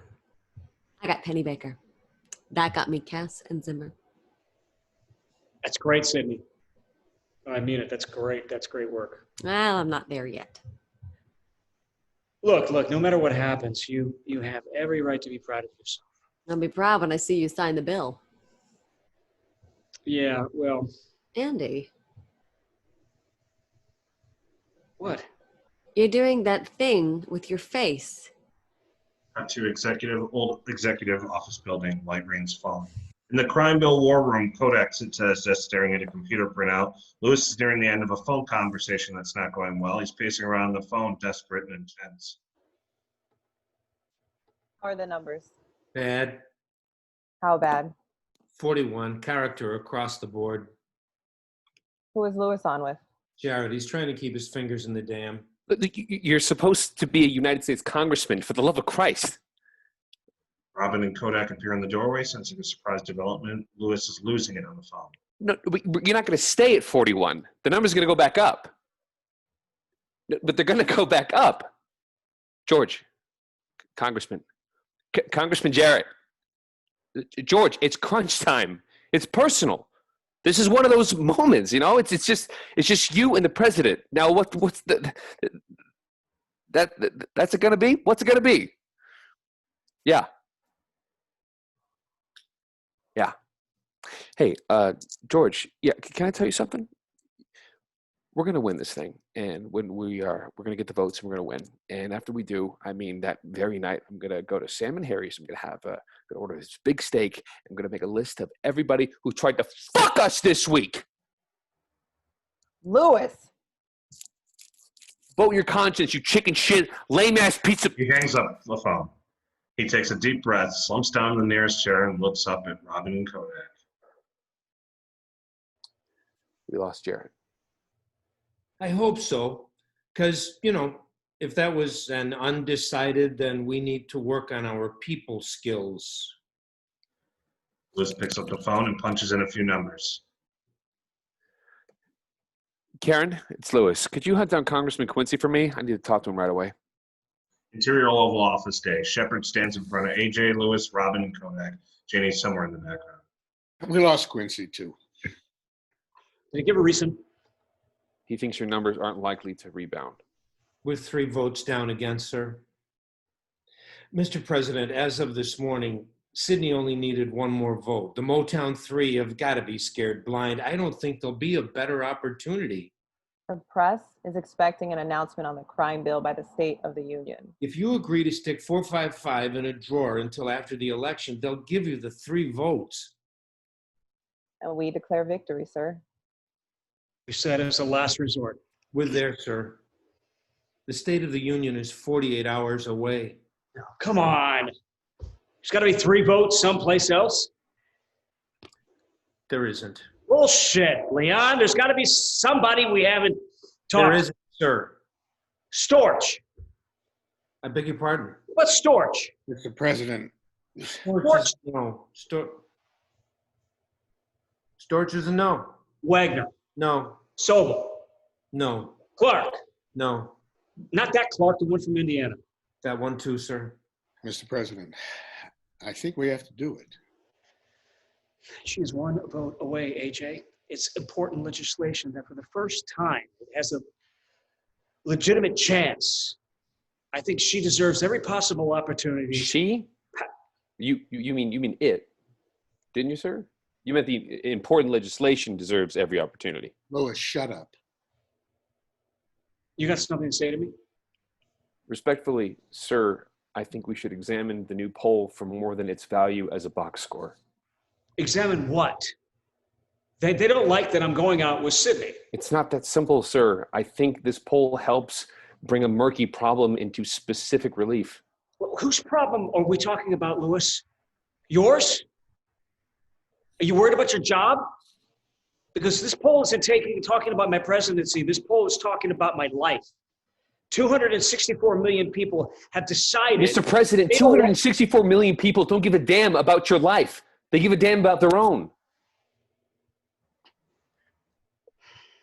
Look, Mr. President, you've raised a daughter almost entirely on your own, and she's terrific. What does it say to you that in the last 7 weeks, 59% of this country have begun to question your family values? The president doesn't answer to you, Lewis. Oh, yes, he does, AJ. I'm a citizen. This is my president. And in this country, it is not only permissible to question our leaders, it is our responsibility. But you already know that, Mr. President, because you have a deeper love of this country than any man I've ever known. And I want to know what it says to you. In the past 7 weeks, 59% of Americans have begun to question your patriotism. Look, if people want to listen to Bob Brunson. They don't have a choice. Rob Brunson's the only one doing the talking. People want leadership. And in the absence of genuine leadership, they will listen to anyone who steps up to the microphone. They want leadership, Mr. President. They're so thirsty for it, they'll crawl through the desert toward a mirage, and when they discover there's no water, they'll drink the sand.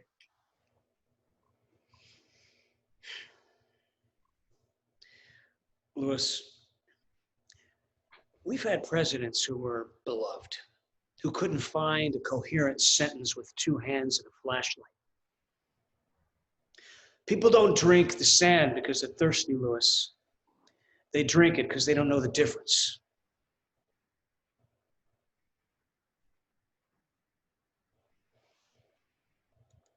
Make the deal. Interior Fossil Fuel War Room Day. Sydney, Susan, David, interns and staffers are having a little office celebration. Champagne flows from paper cups, streamers and balloons adorn the tote board, which reads, 0 votes in 1 day. Susan, a little drunk, has concerned Sydney. I want to go on the record and apologize for my attitude towards you since your arrival. I didn't notice. Was there an attitude? Phone rings. I think I have a lot of pent-up hostility. Well, it's. I wonder not, who I can blame it on. well, I'm not really qualified to. I've been blaming it on my mother and my ex-husband, and that hasn't been working. Leo needs to see you. Tell him to get over here. It's a party. He needs to see you in his office. It can't wait. You just got off the phone with McGurney. There's been a development. Sydney holds for a moment, then heads out the door. As we cut to the interior corridor in the residence, trombone music comes from Lucy's bedroom as Shepard rounds the corner. Interior Lucy's bedroom, Shepard pops his head. Sounds good. It's progressive. I'll say. Hey, Dad, what's wrong with Sydney? You guys have a fight? What do you mean? She seemed pretty upset. You saw her? She's here. Where? In your room. Why is she mad? Don't worry about it. Were you a dork? Practice your music. If you were a dork, you should say you're sorry. Girls like that. Interior Shepard's bedroom. Sydney is going through the closet in search of something. Door opens, Shepard steps in. He doesn't see Sydney at first. Sid? Have you seen a gray cable knit sweater? A gray sweater? No. I called you at the office, but you didn't. It's Beth's. I wore it here one time and I didn't want to leave it. Where are you going? I'm going home and then I'm going to Hartford. Connecticut? Yes. Do you know if it was sent with your dry cleaning by any chance or It's in Connecticut. the Richard Reynolds campaign? He may be able to get me a job. When did you decide to get a new job? Oh, not long after Leo Solomon fired me from my old one. Beth is going to kill me. She loves that sweater. Why did he fire you? Total failure to achieve any of the objectives for which I was hired. I told him he was being unreasonable. I mean, after all, I did get to dance with the president and ride in Air Force One a couple times, but you know, those prickly environmentalists, they're always going to be something with them. If it's not clean air, then it's clean water. Like, it isn't good enough that I'm on the cover of People magazine. I'll call him. You'll call him. You mean you'll call him yourself, personally? It'll come from the president. Well, that's a great idea. I think you should call Leo and make a deal. He hires me back for, say, 72 days. I go around scaring the hell out of Congress, making them think that the president's about to drive through a very damaging and costly bill. They'll believe me, right? Because I'm the president's Friday night gal. Now, I don't know if you can dip into this well twice, especially since I've lost all credibility in politics, but you never know. I just might be able to pull it off again. I might be able to give you the leverage you need to pass some groundbreaking piece of crime legislation, like a mandatory 3-day waiting period before a 5-year-old can buy an Uzi. Fuck the sweater, she'll have to learn with disappointment. What do you think went on here today? I know exactly what went on here today. I got screwed. You saw the poll, you needed the crime bill, you couldn't get it on your own, so I got screwed. The environment got screwed. Nothing happened to you today, Sydney. Governing is choosing. Governing is prioritizing. I've made no secret of the fact that the crime bill was my top priority. Oh, well then, congratulations. It's only taken you 3 years to put together crime prevention legislation that has no hope of preventing crime. Sydney, please. I don't want to lose you over this. Mr. President, you've got bigger problems than losing me. You just lost my vote. And Sydney is out the door. Behold on Shepard looking like a man who's taken a lot of punches in the heads. Interior of the pool room night. A rack of billiard balls explodes from the break. Hartford. What's in Hartford? Richard Reynolds' district office. She's thinking of running his campaign. 4 in the corner.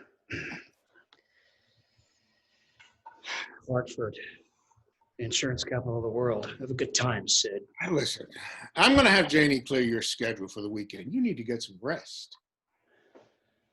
Are you handling me, AJ? No, sir. Good. 14 on the side. He gets down over the ball, smack, but instead of the cue hitting the ball, it's AJ's palm slamming the cue against the table. But I sure as hell will if you don't start getting your head out of your ass. Excuse me?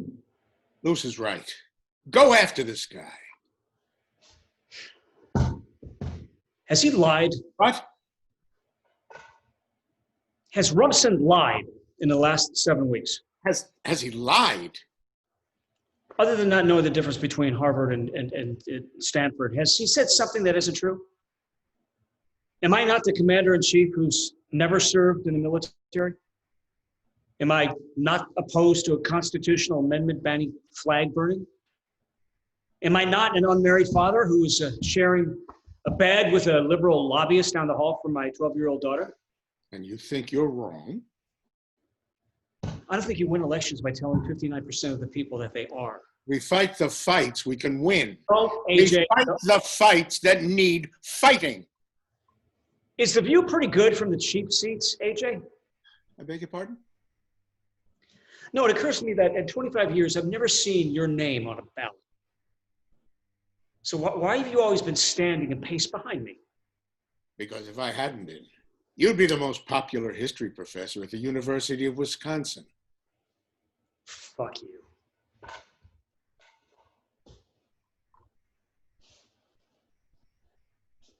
Have Lewis put the final drafts of the State of the Union and the crime bill announcement on my desk in the morning?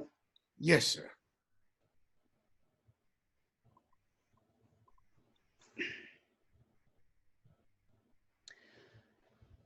If Mary hadn't died, would we have won 3 years ago? Would we have won?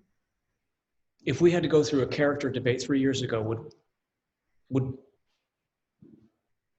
we have won? I don't know. But I would have liked that campaign. If my friend Andy Shepard had shown up, I would have liked that campaign. Yeah.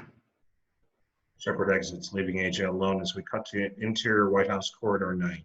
Series shots showing Shepard walking down the corridor to the dish room, then walking down a long corridor which contains a series of paintings of various presidents. Then sitting alone in the Oval Office, lost in thought, we cut to the interior residence dining room early morning. Shepard and Lucy are eating breakfast in silence. Neither of them are very happy, each with their own problems. The TV monitor glows with the live coverage of Robin's morning press briefing. You're not hungry? This is oatmeal. Yeah, We never have oatmeal. it's good for you. I'm from Wisconsin. I need food. You're not from Wisconsin. I'm from Wisconsin. Lived in Washington your whole life. He glances towards the TV screen. Robin's standing up there doing what she's been told. No comment. No, this president is not participating in character debates. He mutes the volume. So how are you doing in your constitutional debates? We're done. We're done? We ratified it last week. Oh, well, that's good. Why didn't you tell me? Not a big deal, Dad. Okay, I give up. I don't care why you're not happy in social studies. I care about why you're not talking to me about why you're not happy in social studies. Dad, I'm perfectly happy just... You're not perfectly happy. You don't think I know when something is bothering you. Damn it, Dad. Hey! You know... Talk to me. Look, sometimes when you talk, you say things I disagree with. Almost every time I talk, I say things you disagree with. I mean politically. Politically? Yes. What do you mean? Yes. Okay. Yes.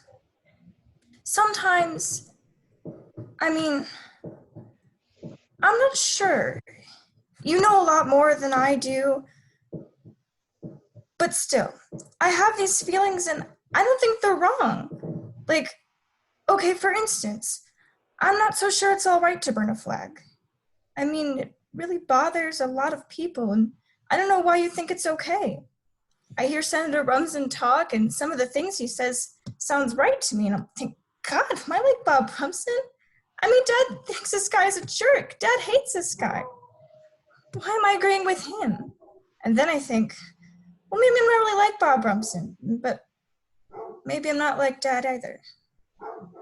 But the point is, I'm the president's kid, and people pay attention to what I say. And if I say something different from what you say, it'll be embarrassing for you. So I can't just get up in social studies class and say whatever I want.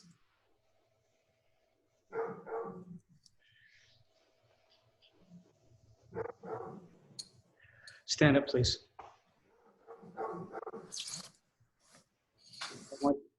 I want you to pay very close attention to what happens now.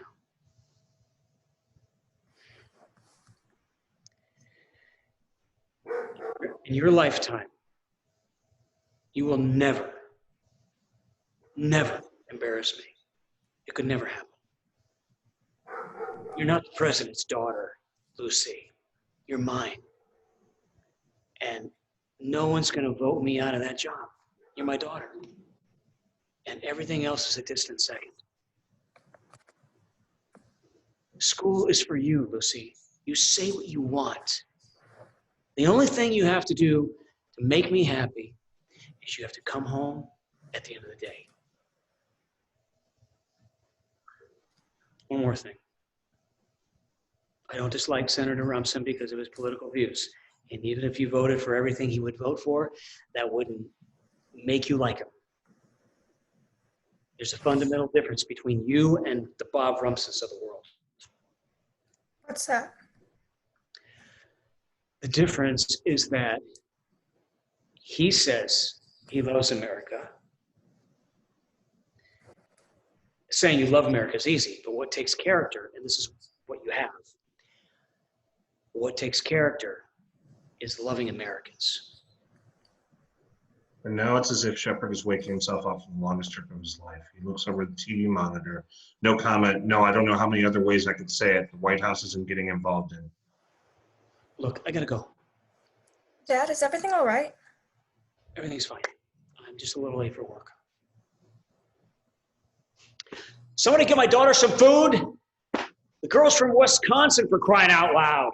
And he's gone as we enter the interior briefing room early morning. Robin is on her last drops of energy and patience. Lee. Robin, will the president ever respond to Senator Rumson's question about being a member of the American Civil Liberties Union? But instead of hands going up, the press corps suddenly stands. Robin turns to see Shepard stride in and step up to the podium. Yes, he will. Good morning. Good morning, Mr. President. Shepard takes the podium. There's a palpable buzz in the room as video operators adjust their equipment. People start to stand. It's all right. You can keep your seats. For the last couple of months, Senator Rumson has suggested that being president of this country was, to a certain extent, about character. You go Robin, who's picked up the receiver from a wall phone and punches in 4 numbers. She turns into the wall to shield her conversation from the rest of the room. Lewis, call AJ and come on down here. I don't know. Something's happening.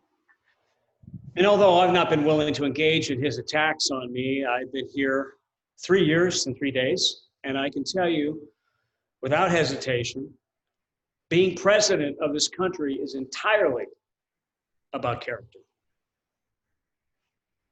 For the record, yes, I am a card-carrying member of the ACLU. But the most important question is, why aren't you, Bob?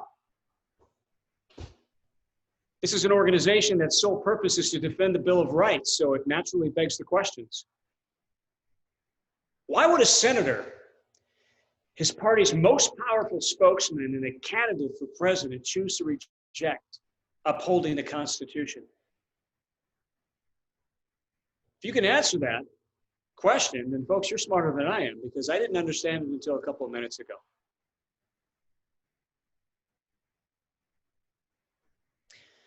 Everybody knows America isn't easy. America is advanced citizenship. You gotta want it bad, because it's gonna put up a fight, and it's gonna say, you want free speech? Let's see you acknowledge a man whose words make your blood boil. who's standing center stage and advocating at the top of his lungs that which you would spend a lifetime opposing at the top of yours. You want to claim that this land is the land of the free and that the symbol of your country can't just be a flag. The symbol also has to be one of its citizens exercising his right to burn that flag in protest. Show me that. Defend that. Celebrate that in your classrooms. And then you can stand up and sing about the land of the free. I've known Bob Rumson for years, and I've been operating under the assumption that the reason Bob devotes so much time and energy shouting at the rain was that he simply didn't get it. Well, I was wrong. Bob's problem is that he doesn't get it. Isn't that he doesn't get it? Bob's problem is that he can't sell it. Nobody's ever won an election by talking about what I'm talking about.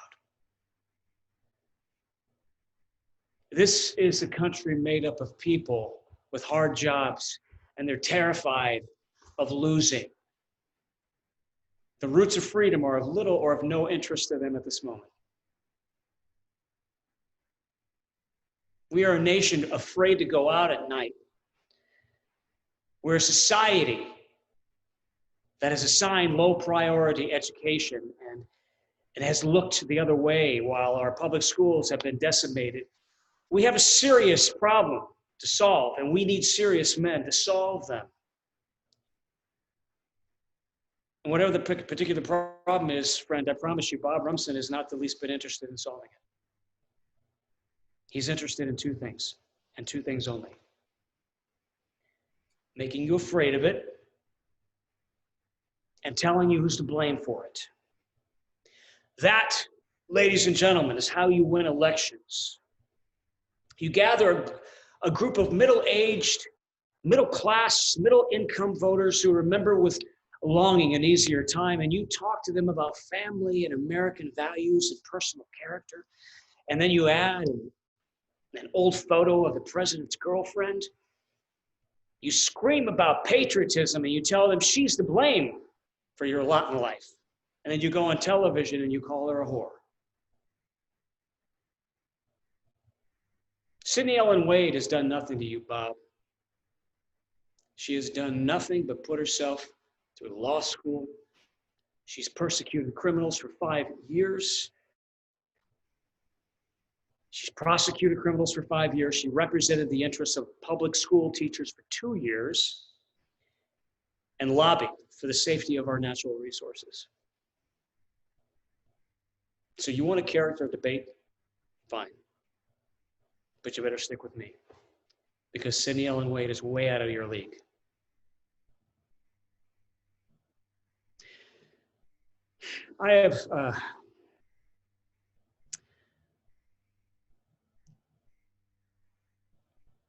I've loved two women in my life, and I lost one to cancer, and I lost the other one because I was so busy keeping my job that I forgot to do my job. Well, that ends right now. Tomorrow morning, the White House is sending a bill to Congress for its consideration. It's a White House Resolution 455, an energy bill requiring a 20% reduction of the emission of fossil fuels over the next 10 years, and is by far the most aggressive stride ever taken in the fight to reverse the effects of global warming. The other piece of legislation is the crime bill. As of today, it no longer exists. I'm throwing it out. I'm throwing it out and writing a new law that makes sense. And you cannot address crime prevention without getting rid of assault weapons and handguns. I consider them a threat to national security, and I will go door to door if I have to, but I'm going to convince the Americans that I'm right, and I'm going to get the guns.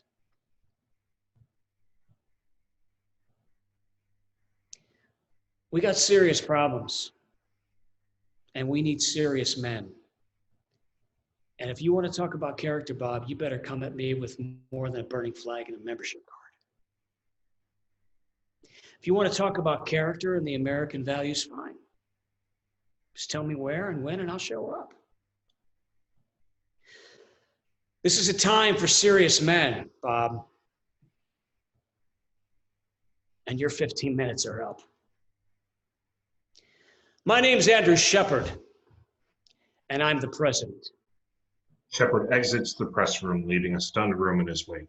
The murmurs begin from the press corps. They're talking amongst themselves, confirming that they just saw what they just saw. Robin steps up to the podium. Any questions? Interior hallway, West Wing, AJ and Lewis are following the president. Well, you don't see that every day of the week. He's got the whole White House press corps asking each other how to spell erudite. Lewis, call the printer. I know, got to rewrite the State of the Union. Every word, Lewis. It's a whole new ballgame. You got 35 minutes. Oh, good. I thought I was going to be rushed. Lewis goes off in one direction. AJ heads towards the Oval Office. Oval Office day. No, I don't want the limo. I don't want an escort. I want a plain, ordinary, non-bulletproof automobile. Someone around here must have a Chevy I can borrow. Well, find one and meet me outside the West Wing entrance in 5 minutes.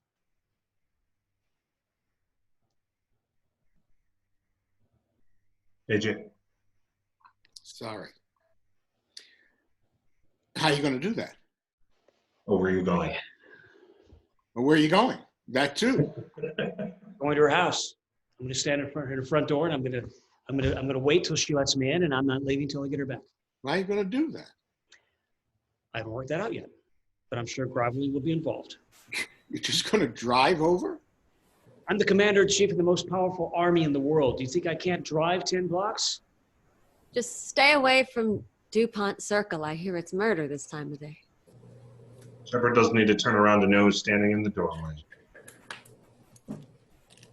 Hi, AJ. It's nice to see you, Ms. Wade. If anybody needs me, I'll be in the Roosevelt room giving Lewis oxygen. I heard your speech. I was in my car and it just kind of steered its way over here.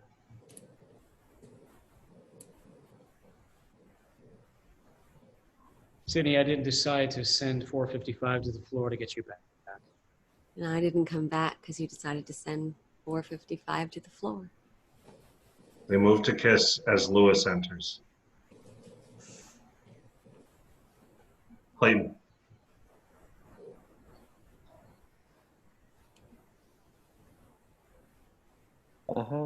Mr. President. I thought you may want to take a look at this. I moved Social Security up front. Hello, Sydney. Mr. President, Leventhal at Treasury wants 2 minutes. Hello, Sydney. Mr. President, excuse me, Mr. Wade. Miss McCall is on her way over. I have got some things to do. Yes, you do. Exterior of the Capitol night. It's lit up and glowing on this cold, clear night. Lee. We're only a moment or two away from the arrival of President Shepard and his State of the Union address. Lloyd, you've served on the staffs of several past administrations. What kind of last-minute activity is the president engaged in right now? Cut to interior VIP room night. It's off the main corridor and it's being used as a green room for Shepard and his group. Lewis, Kodak, AJ, Janie, and various aides and staffers. People are buzzing around in a last-minute flurry. Shepard's fumbling with his cufflinks. I'm having a cufflink crisis. I think they've locked. Hold still. Mr. President, they're waiting for you. All done? Lewis. Sir. Things have been a little rough between us lately. I know, sir. I'm sorry. Don't stop what you're doing. That's kind of you, sir, but I realize I've been a little insensitive about some personal matters, and I just... Oh, no, you were right. You were right. 264 million people don't give a damn about my life. Just so you know, I've never been one of them, Mr. President. This way, people. Let's go. I'll see you after. People in the room start to gather their things and exit. Robin handling any and all last-minute Mr. Presidents. She herds people out the door. Lucy walks past Shepard. She holds Shepard old tattered textbook, has it open to a specific page. So what you got there, Luce? Article 2, Section 3 of the U.S. Constitution. Executive powers. He shall from time to time give to the Congress information of the state of the Union, and recommend to their consideration such measures as he shall judge necessary and expedient. That sounds right up your alley. Shepard looks at his old friend and extends his hand for a deeply felt handshake. AJ grasps Shepard's hand and then pulls him into a strong embrace. Give him hell, Andy. He pulls him in. You got 30 seconds, Mr. President. Thank you. I'll see you afterward. I want a critique.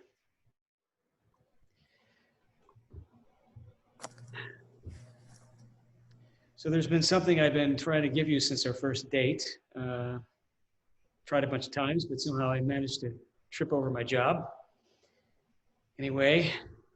Shepard picks his black canvas gym bag up with the gold presidential seal. He reaches in the bag, pulls out a bouquet of flowers. These are for you. They're beautiful. Mr. President? Gotta go. Should I stay here? No. Walk with me. They exit into a hallway lined with congressional staffers, Secret Service, Capitol Security, White House staff, and most prominently, AJ, Lewis, Robin, Janie, and Kodak. Sydney still clutching her flowers as they near the double doors to the House chamber. How'd you finally do it? Do what? Managed to give a woman flowers and be president at the same time. Well, it turns out I got a rose garden. Sydney stopped in her tracks as the doors to the chamber fly open.